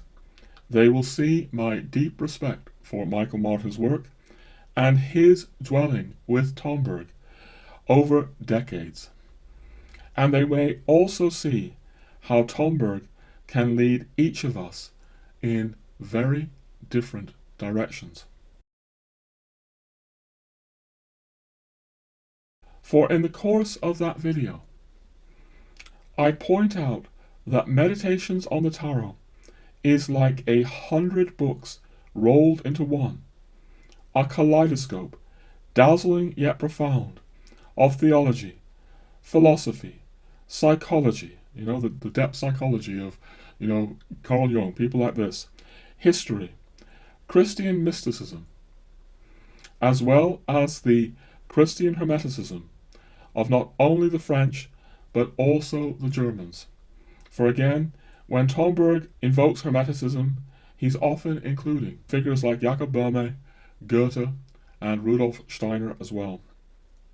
Meditations on the Tarot also features a historical critique of modernity, beginning with the Reformation, about which Tomberg was so unusually severe. And this gentle soul who is very loath to criticize almost anything, you think, some of the time, is unstintingly critical of the Reformation. It highlights, too, the grave concern that our world becomes ever more mechanical and materialistic.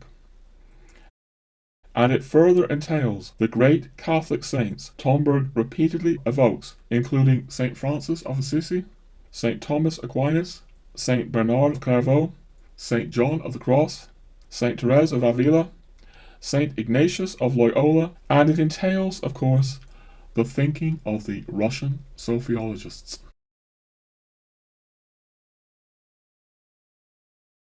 This it does because, as I have said many times now, particularly in my videos, Valentin Tomberg was gravely concerned with the fate of the West, and his 100 books, rolled into one, so to speak, constitute a project to address the fate of the West.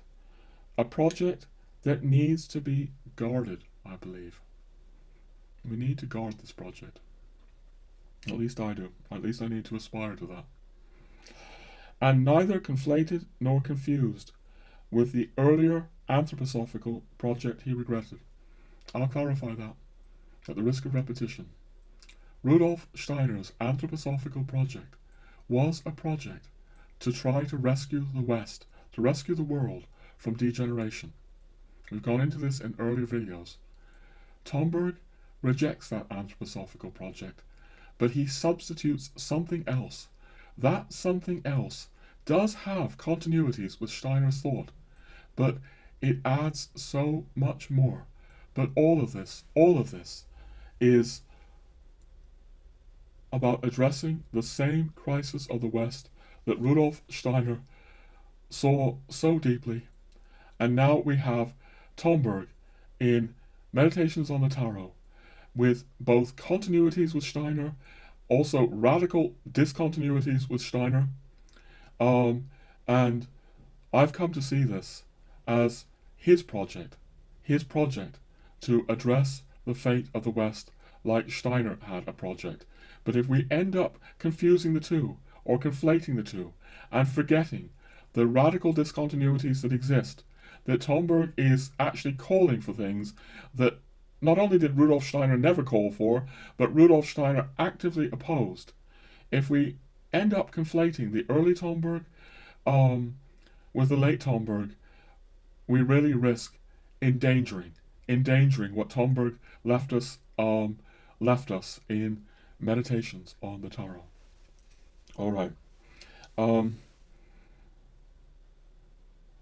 For the more the 21st century progresses, the more we see it as a dangerous place. Who knows what further horrors lie in store after the spectral possibility, at least, of human-manufactured viruses and ensuing pandemic. I say the possibility because I don't have the authority to pronounce on how this virus arose. But the very fact that serious people now are saying that it could have arisen out of completely human-generated things, even that this is being raised, whatever the truth of the matter, should be giving us cause for the most profound concern. And I go on to say, climate change, growing mental illness and cultural schizophrenia. We've said this in earlier videos, but Tomberg is speaking about how the disease of materialism cannot help but lead to some kind of schizophrenia. Round-the-clock drugs, like the entertainment industry, and other features of the technocracy that Martin uncovers so well.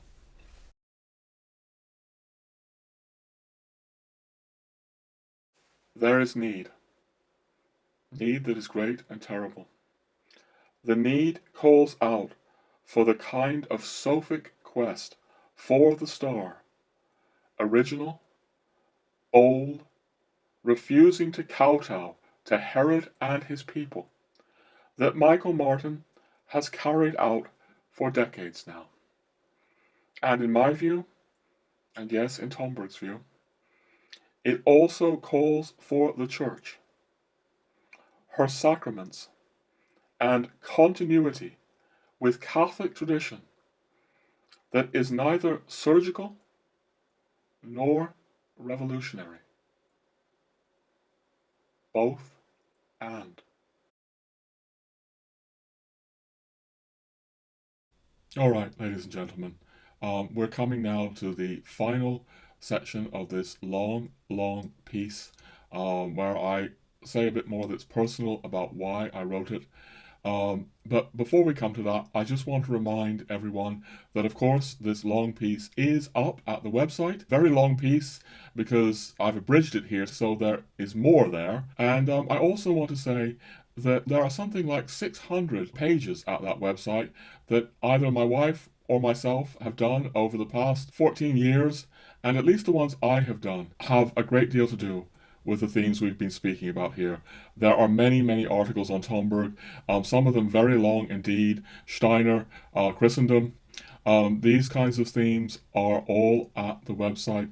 So now that we have sort of massively relaunched it with a new format, I do want to encourage people to take a look at the website, and there is a link down below for that.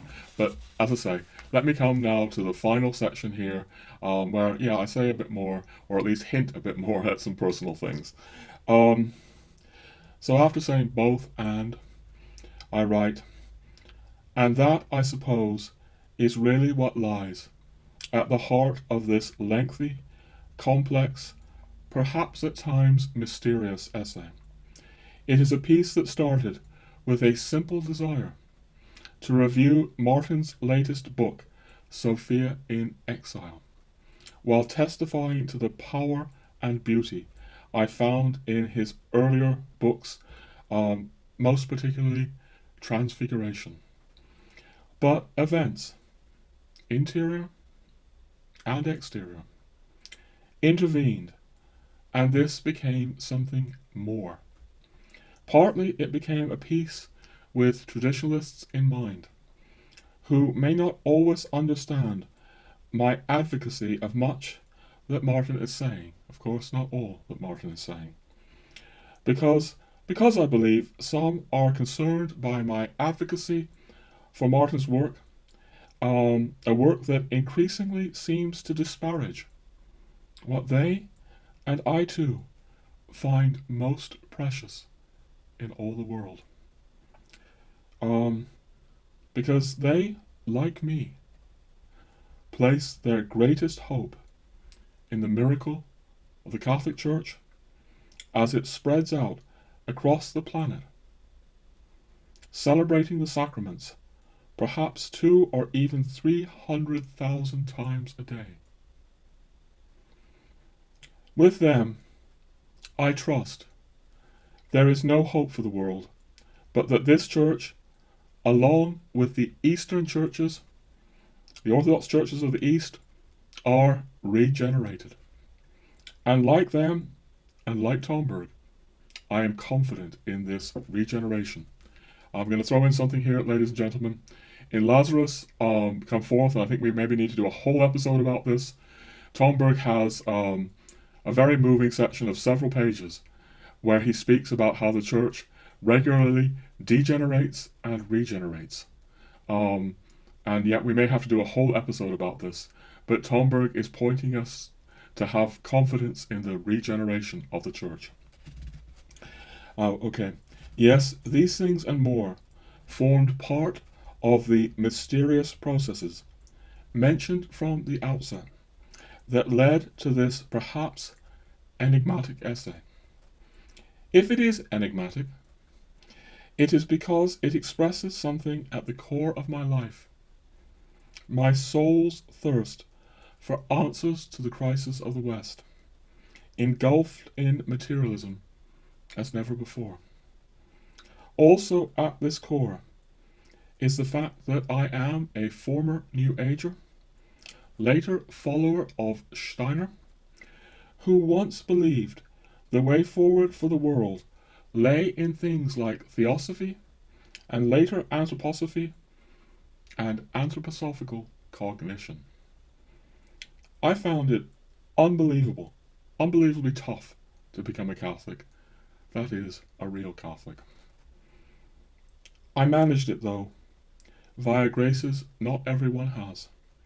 Tomberg's wisdom and also the lived experience of Europe, including France and Ireland, above all, Ireland.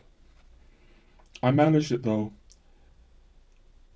I have been moved to my core by Irish Catholicism, and the real thing is so different to the stereotypes imported to the rest of the Anglosphere, where whether these be of a chic Celtic Christianity or darkened horror stories of brutal priests and nuns, I could only know the miracle of Irish Catholicism by living here. Thanks be to God.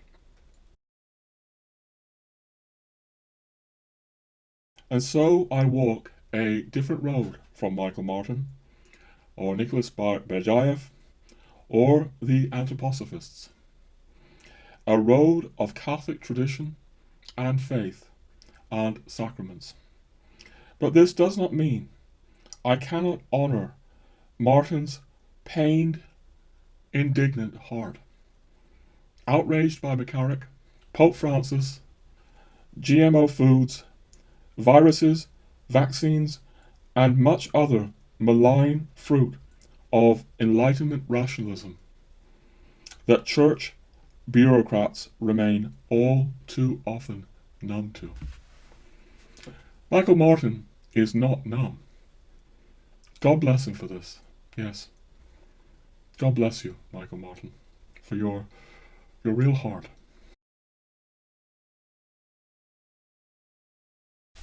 Here I end this strange, meandering piece, honouring the work of a Hermeticist, following the star, yielding so many gifts along the way. Here I end this piece, after strange, intimate processes, dictated that I do more than simply try to review Sophia in Exile. Here I end this piece, knowing the world desperately needs the Sophiology the star led Martin to, yet trusting too where the star leads me. If you care about answers to the technocratic nightmare of our times, you may learn things from Martin that you will find in few, if any other, Christian thinkers today. Yes, you may need to tolerate certain pained words about the institution of the church, words that certainly strike me as unfortunate, words like sacramental machine. But you need not join Martin in his despair of the church. Read Sophia in Exile and Transfiguration, especially if, like me, you seek solutions to the mayhem bred by tenebrous powers, both technocratic and preternatural, while you walk a road with Tomberg, seeking answers for the West. Read Martin, I urge, but do not forget the body and blood of our Lord, appearing every day on hundreds of thousands of Catholic and Orthodox altars across the planet. Both and. Alright, ladies and gentlemen, that's the end of my long, mysterious piece. One more thing really to say here. I have said before that Kim and I, in the current kind of cost of living crisis here in Europe anyway, are struggling a bit. And so we have placed on the new website a Buy Me a Coffee link. There's also a Buy Me a Coffee link down below in the text below this. And as I've said before, if you're struggling like us, I certainly don't expect anyone to buy us a coffee. But I want to just say a little bit more about this. I'm working in a very strange way with this website, with this project. I'm aware of that. I cannot move in the very, very fast way that so many are moving on the web. And in fact, if you've seen my videos on traditionalist groupthink and various, one particular, Taylor Marshall, the concern I have is that many people are like jumping to the beat of the algorithm, which favors, your whole work if you do it faster and faster and faster. I could do this faster and faster and faster. I could abstain from doing things like 4 or 5 hour videos, but that's what I feel called to. I feel called to do this work slowly and thoroughly, really crafting these videos with a lot of prayer and meditation. And if you feel you could support this kind of approach, which is very different, I know, from the fast, approach of, no, I'll say this. Yeah, I'm actually concerned that the whole phenomenon of the distortions of a lot of Catholic traditionalism in the 21st century, I'll say it again, particularly Anglo, the Anglosphere, is coming out of things like, the Google algorithm, the YouTube algorithm, YouTube algorithm. That people need to produce popular content, they need to produce clickbait, and people are being swept along in this rather than by really thoughtful and considered material. I actually think there's a real global problem here, but that's for another time. Everything I put out here is pondered and considered. So if any of you feel you can support such an approach, we would be grateful. And yet another way to support us is not to buy me a coffee, but of course I have my 3 books at Amazon, and I have an Amazon author page. So you can go to the Amazon author page, link down below for that. And if you want to buy one, you'll not only support me, you'll support my publisher, Angelico Press, and maybe you'll get something you might find of meaning and interest as well. So I just mentioned my Amazon author page as another way to support this work that my wife and I are doing on YouTube and at our revamped website. And that's all I'm going to say for now, ladies and gentlemen, except thank you for watching and God bless you.